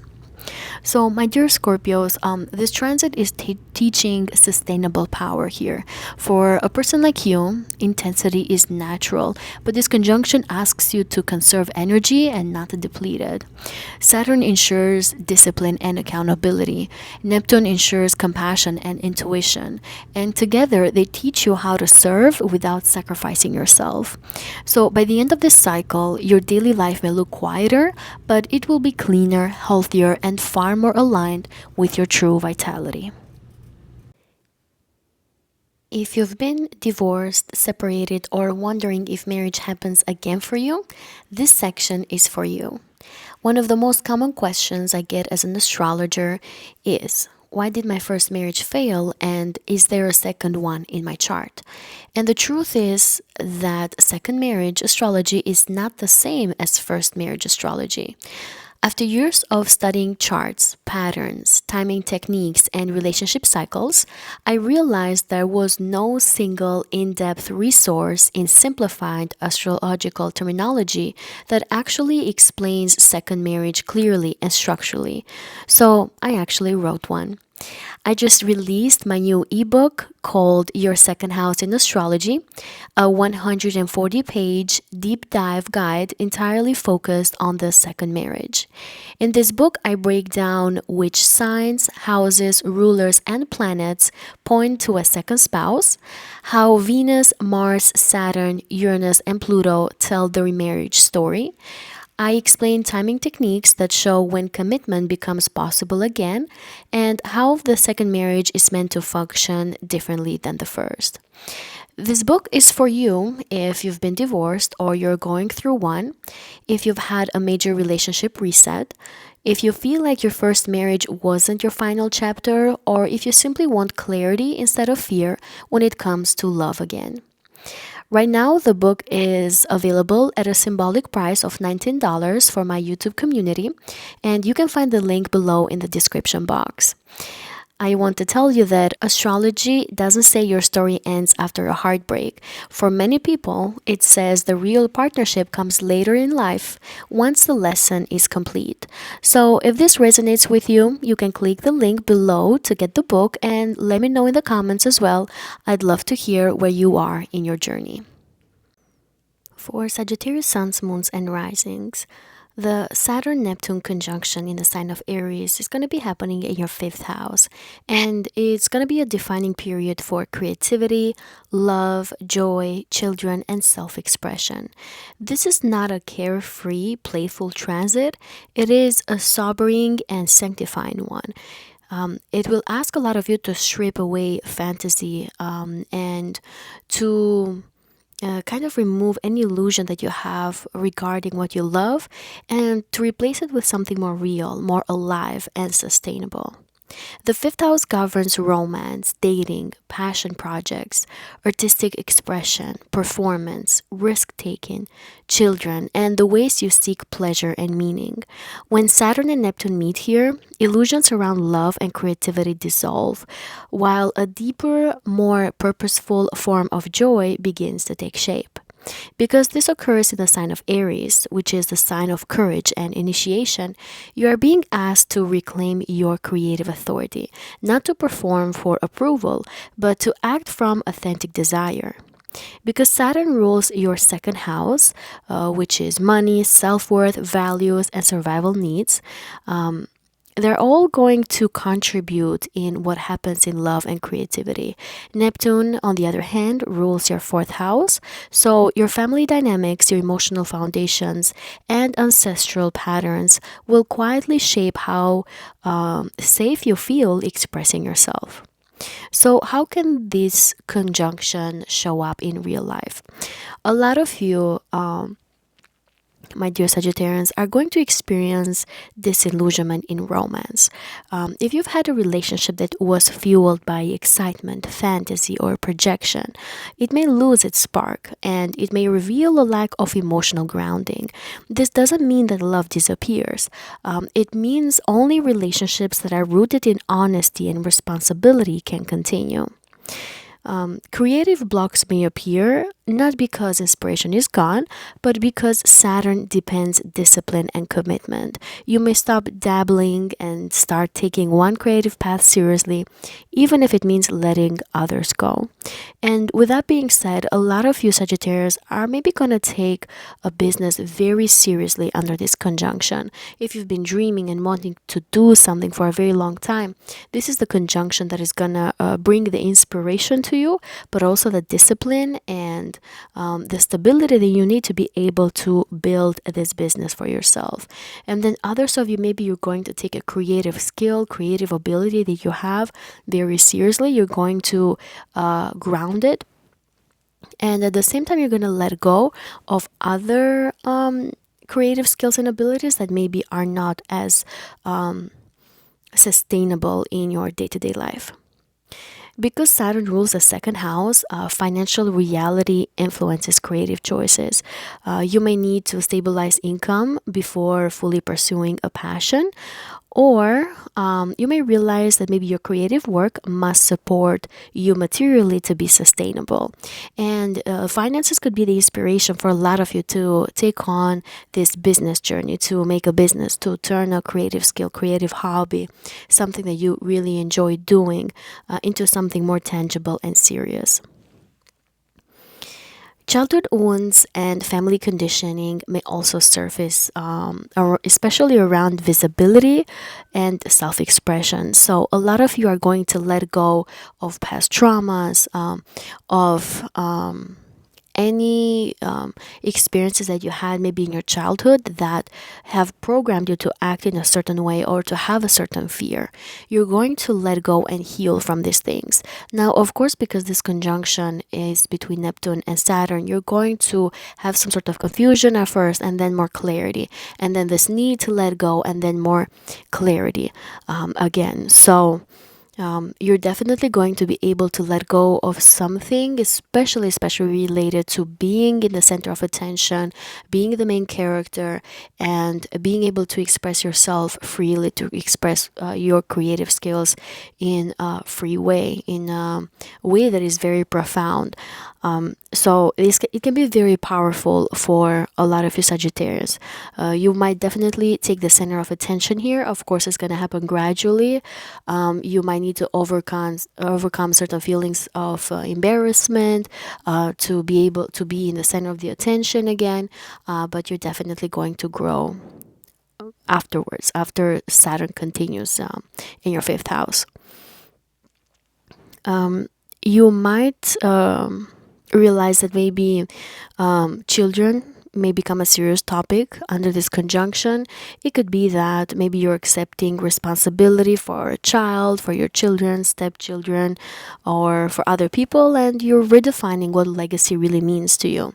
It could also be that there is a powerful situation happening in the life of one of your children under this conjunction that also influences you, and you might need to learn to maybe let go of one of your children in the sense that they are taking on something more serious in their life. Like, for example, they're getting married or they are going to college.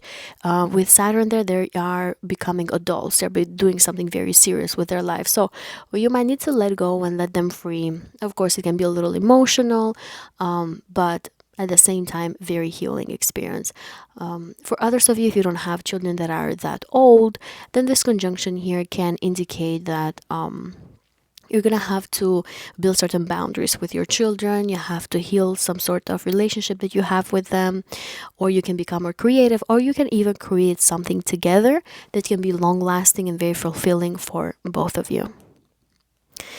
A lot of you Sagittarius might end a romantic situation that maybe was very exciting but emotionally empty. But at the same time, for others of you, you might continue a romantic situation and solidify it, make it stronger, make it more powerful, turn it into something more material.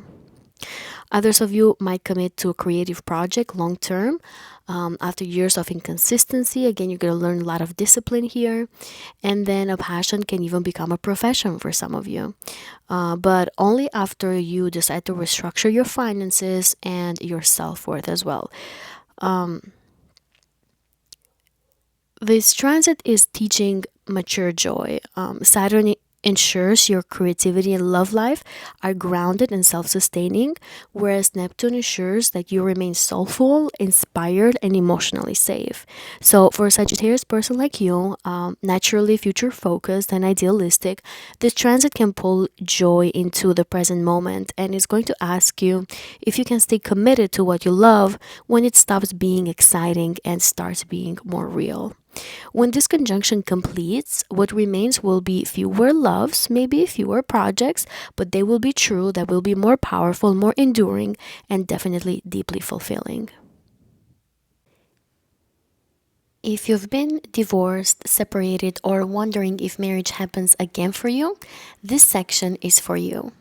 One of the most common questions I get as an astrologer is, why did my first marriage fail, and is there a second one in my chart?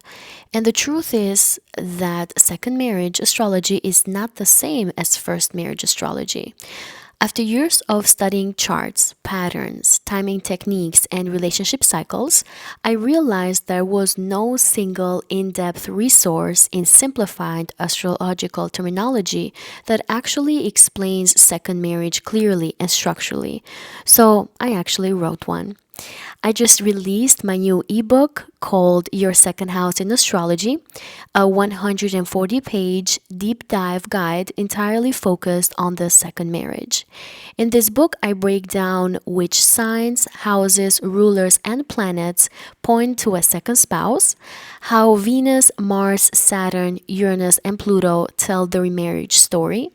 I explain timing techniques that show when commitment becomes possible again and how the second marriage is meant to function differently than the first. This book is for you if you've been divorced or you're going through one, if you've had a major relationship reset, if you feel like your first marriage wasn't your final chapter, or if you simply want clarity instead of fear when it comes to love again. Right now, the book is available at a symbolic price of $19 for my YouTube community, and you can find the link below in the description box. I want to tell you that astrology doesn't say your story ends after a heartbreak. For many people, it says the real partnership comes later in life once the lesson is complete. So, if this resonates with you, you can click the link below to get the book and let me know in the comments as well. I'd love to hear where you are in your journey. For Capricorn suns, moons, and risings, the Saturn Neptune conjunction is happening in the sign of Aries in your fourth house and is going to bring a foundational life reset. This is not about surface changes, it is actually about where you stand, where you belong, and what supports you when everything else falls away. The fourth house governs home, family, roots, ancestry, emotional safety, private life, and the psychological foundation of your chart. When Saturn and Neptune meet here, the ground beneath you will shift. Old emotional structures will dissolve, while a new sense of inner authority must be built.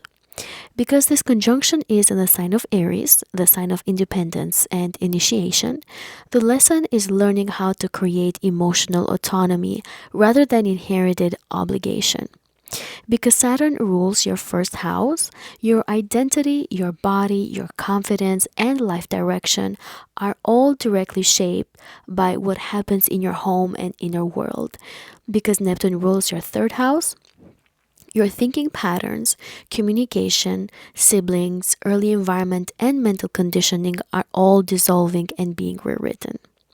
So, how can this show up in real life?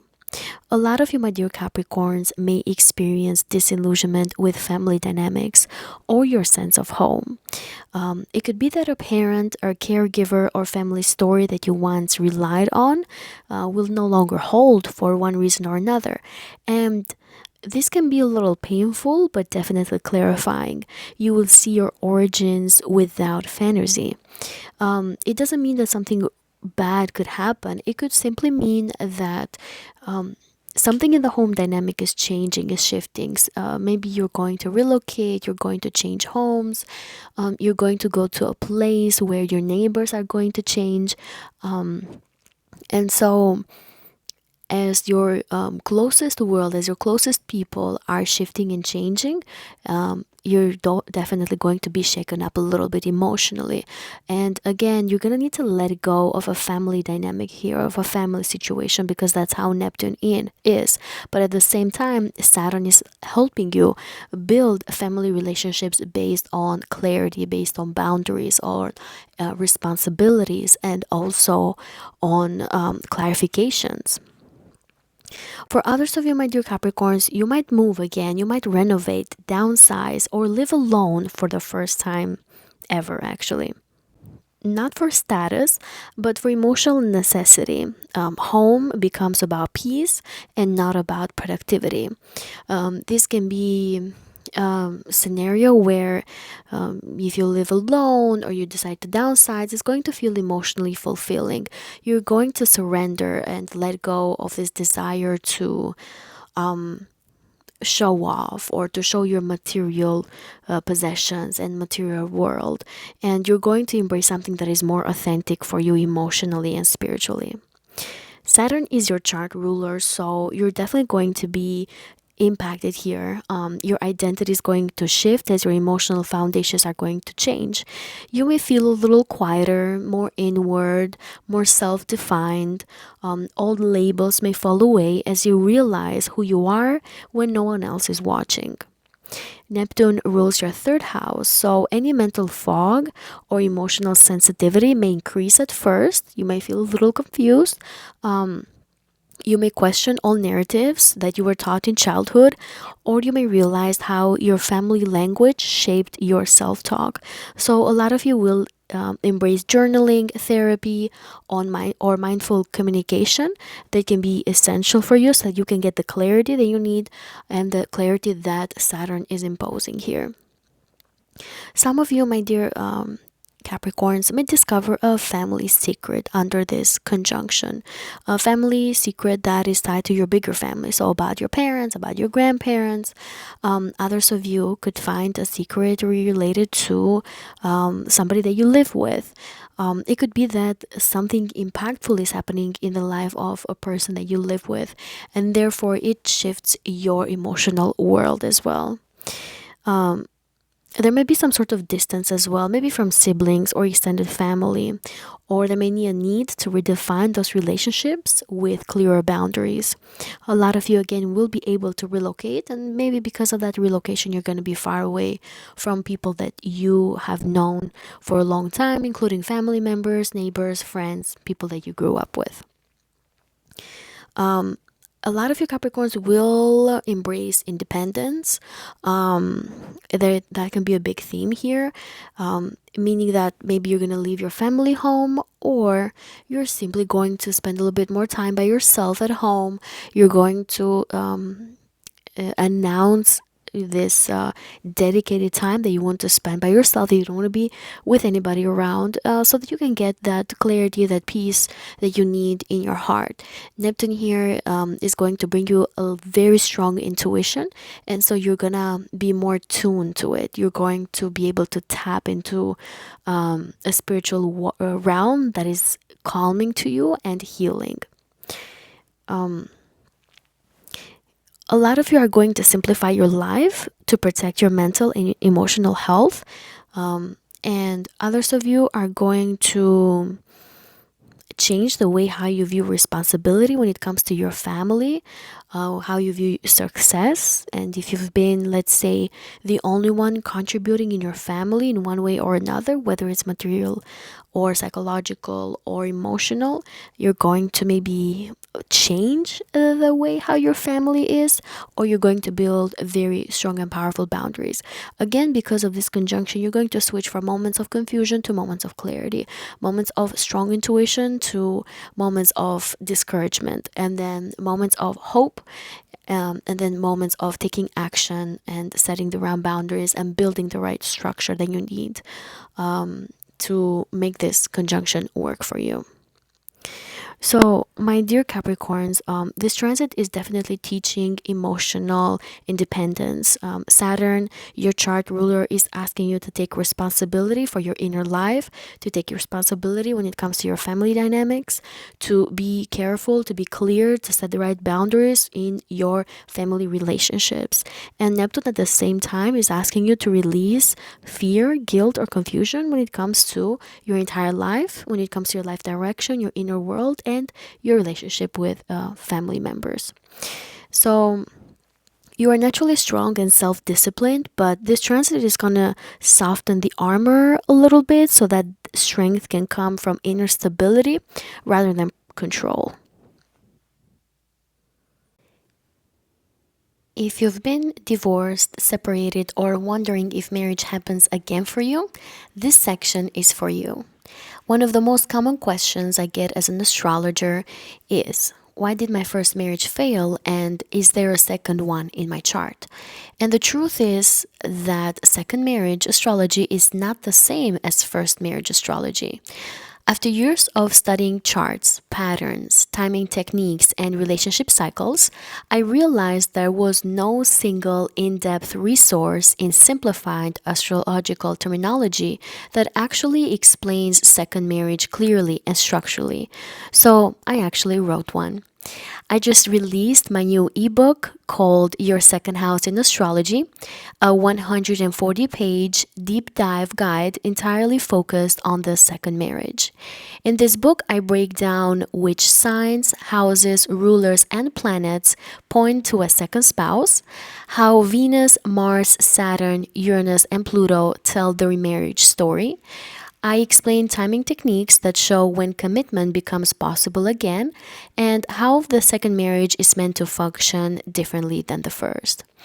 This book is for you if you've been divorced or you're going through one, if you've had a major relationship reset, if you feel like your first marriage wasn't your final chapter, or if you simply want clarity instead of fear when it comes to love again.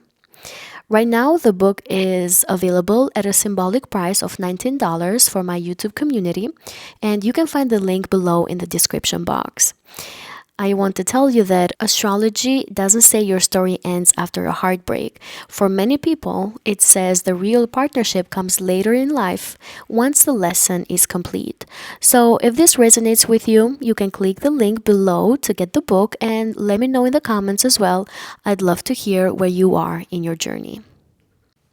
For Aquarius suns, moons, and risings, the Saturn Neptune conjunction in the sign of Aries is going to be transiting your third house, and it's making a profound reset of your mind, voice, and daily reality. This is not just about what you say, it's about what you believe, what you think, and whether your words are rooted in truth or survival conditioning. The third house governs thinking patterns, communication, learning, writing, speaking, siblings, neighbors, short trips, and your everyday mental environment. When Saturn and Neptune meet here, mental illusions dissolve and new cognitive structures are formed. Old narratives fall apart, and a clearer inner voice begins to emerge. Because this is happening in Aries, the sign of assertion and initiation, you are going to be asked to speak with courage and ownership rather than deflection or detachment. Saturn rules your 12th house, and unconscious fears, self sabotaging patterns, isolation, and karmic residue are all going to surface into conscious thought. Neptune rules your second house of your self worth, money, survival beliefs, value systems that are going to all reform through what you think and what you say. So, what could be some real life experiences happening for you here? For a lot of you Aquarians, you may experience a little bit of mental fatigue or fog at first. This often happens when unconscious material, which is 12th house subjects, they're going to rise into awareness. Maybe old anxieties, self doubt, or internalized criticism may suddenly become audible in your mind so that they can be addressed and not avoided. With the presence of Neptune here, as you reflect on self-sabotaging patterns and things like that, you're also going to learn to let go of them because Neptune, after all, is asking you to heal from anything that's not serving you anymore at the mental level and subconscious level. And as you let go of these things, at the same time, you're going to build new structures because of the presence of Saturn. Saturn is going to bring the mental clarity that you need, especially as it leaves this conjunction and continues to move in the sky. Your communication style may change. You may speak a little less, but with more weight. Casual chatter maybe may lose its appeal, and meaningful conversations are going to matter for you more. Some Aquarius people maybe will begin writing, teaching, or speaking about previously hidden topics. Neptune rules the second house, the money and self-worth. These things are going to be brought into attention as well. You may realize how deeply your internal dialogue shapes your financial reality. Scarcity thinking, guilt around earning, or over idealizing money, all these things are going to become visible and they're going to make space for something new. A lot of you might have these aha moments regarding money making abilities. A lot of you will be able to make money through writing, publishing, skills that you have. Maybe you might feel inspired to get a license, to get some sort of certification so that you can increase your skill set and make money for yourself.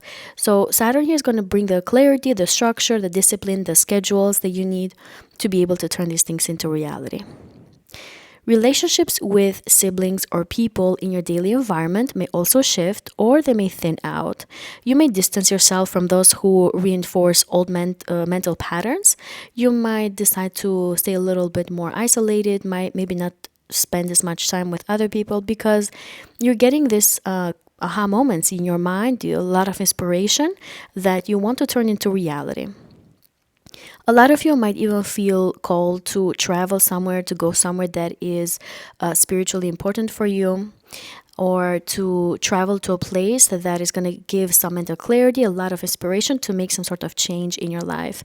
You might even relocate. There's a high possibility, especially when we have the eclipses.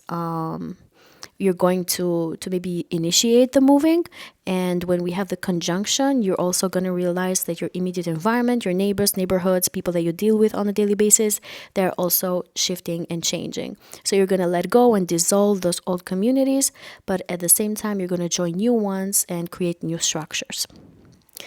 Some of you might feel called to learn or to teach something practical, but at the same time that is very inspiring, such as mindfulness, healing modalities, coaching, writing, but only if it aligns with your values and your sense of self-worth. I would say a lot of you Aquarians are going to confront anxiety or intrusive thoughts, and you're going to commit to disciplined mental health practices. You may begin speaking openly about topics that you once avoided, such as money, fear, self-doubt, self-worth. You might confront fears, self-sabotaging patterns regarding your own self-image. You're going to work towards that, and eventually you're going to be able to communicate freely as well about them, get a lot of clarity that is going to reflect in your day-to-day life and immediate environment. Some of you Aquarians might also feel inspired to change cars. Maybe you're going to let go of an old car, buy a new one, but you're going to do so after you put your finances, in order, and maybe have the right budget in place, because Saturn requires clarity and maturity when dealing with finances. So others of you are going to really change also how you negotiate, how you advocate, or how you ask for what you really need from other people, and definitely is going to be seen from others as well. Your daily life will become quieter but more intentional because, again, you're gaining more clarity, but you also have to let go of a lot of things. So, my dear Aquarians, this transit is teaching mental integrity.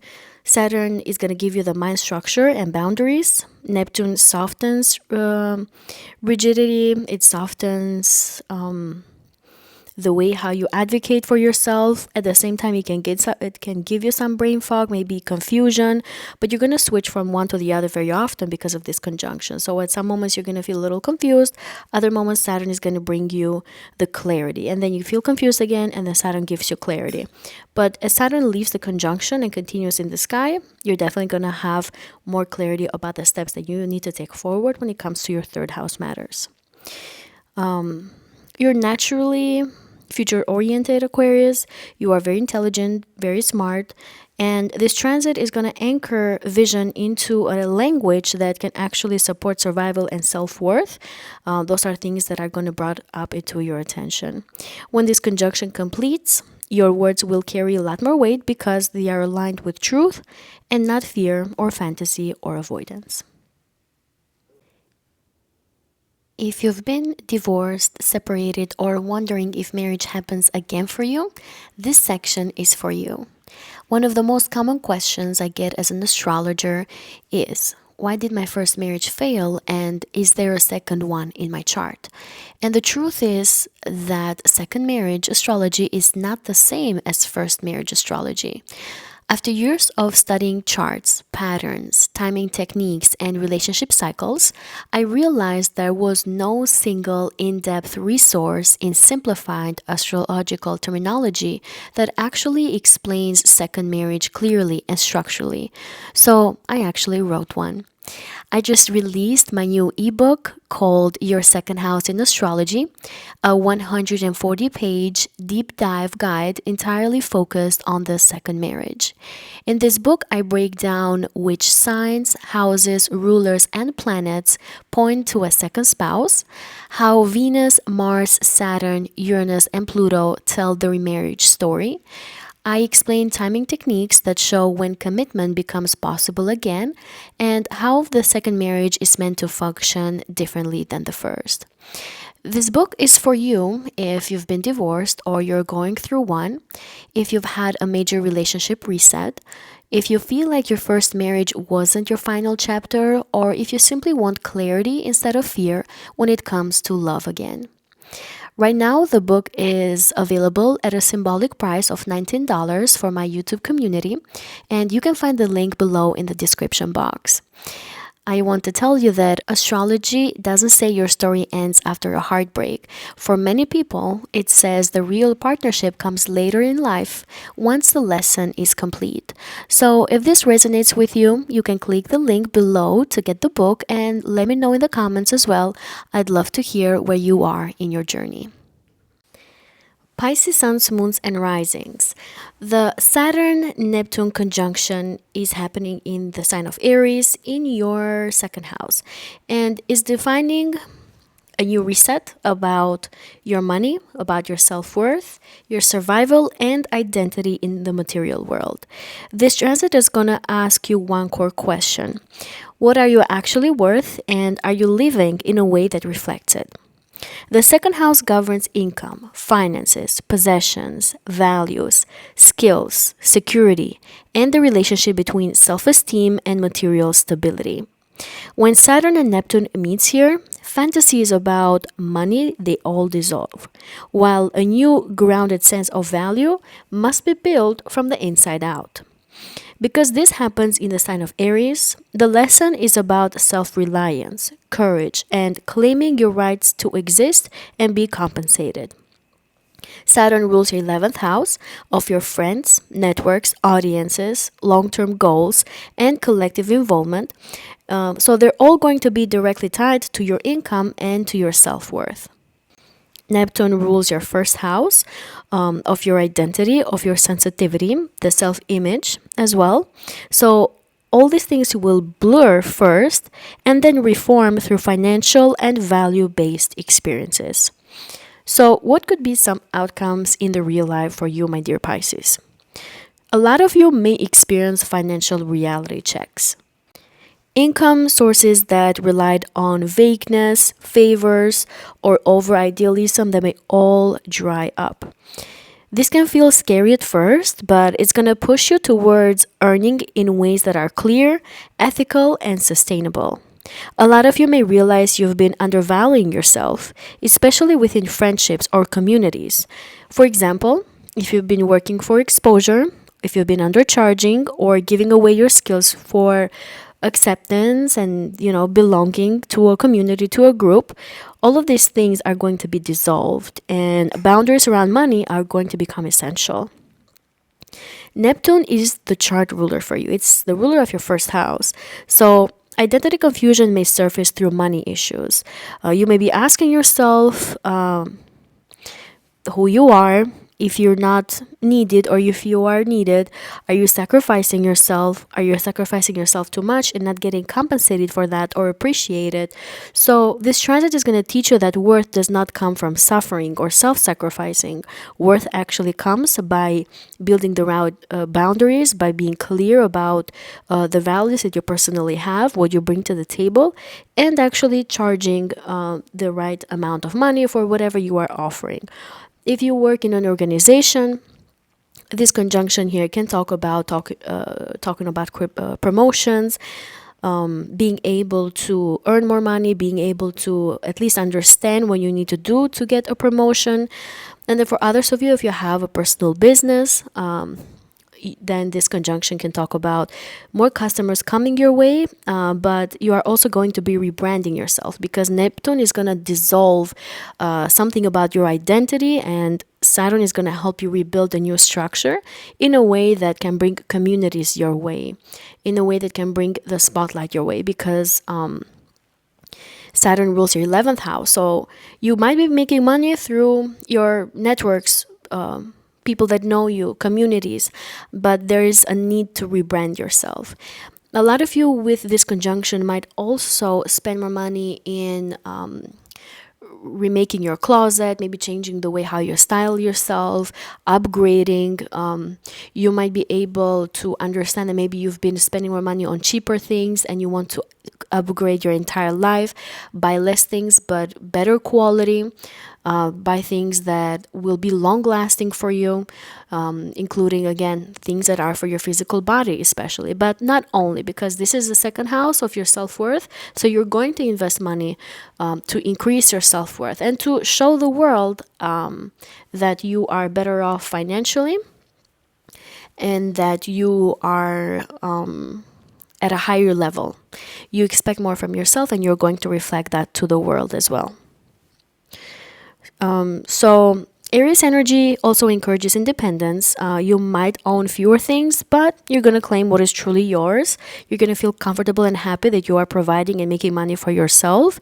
And a lot of you are even going to become financially independent with this conjunction, because you're going to have the vision that you need with Neptune here, and you do so good at that because it's your chart ruler, and Saturn again is bringing that long-term vision at the same time as the ruler of your 11th house, but also the right people, the right communities, and the financial wealth and rewards that you need. There can be a little tension or restructuring in friendships, especially related to money, values, or long-term goals. So some social circles may fade away as you choose self-respect over inclusion. Some of you are going to maybe even leave a group or a community that you felt like they took your generosity for granted, and you're going to enter a new social group that values you even more, that see this new version of yourself with higher self-confidence, and they can also see you for your talents, for your skills, and for what you bring to the table. There's definitely going to be some sort of self-empowerment for a lot of you, because now you are doing intentional spending to raise your vibration, to appear more powerful in the world, more independent, more bold and brave, as you let go of your old identity as well. There's still a need to let go because of the presence of Neptune here. So, my dear Pisces, this transit is teaching embodied self-worth. Saturn again is bringing structure, discipline, and accountability to your material life. Neptune brings compassion, intuition, and spiritual integrity, but only when it's grounded. So for a Pisces person, which is naturally fluid and giving, this is going to be about learning that security does not destroy spirituality.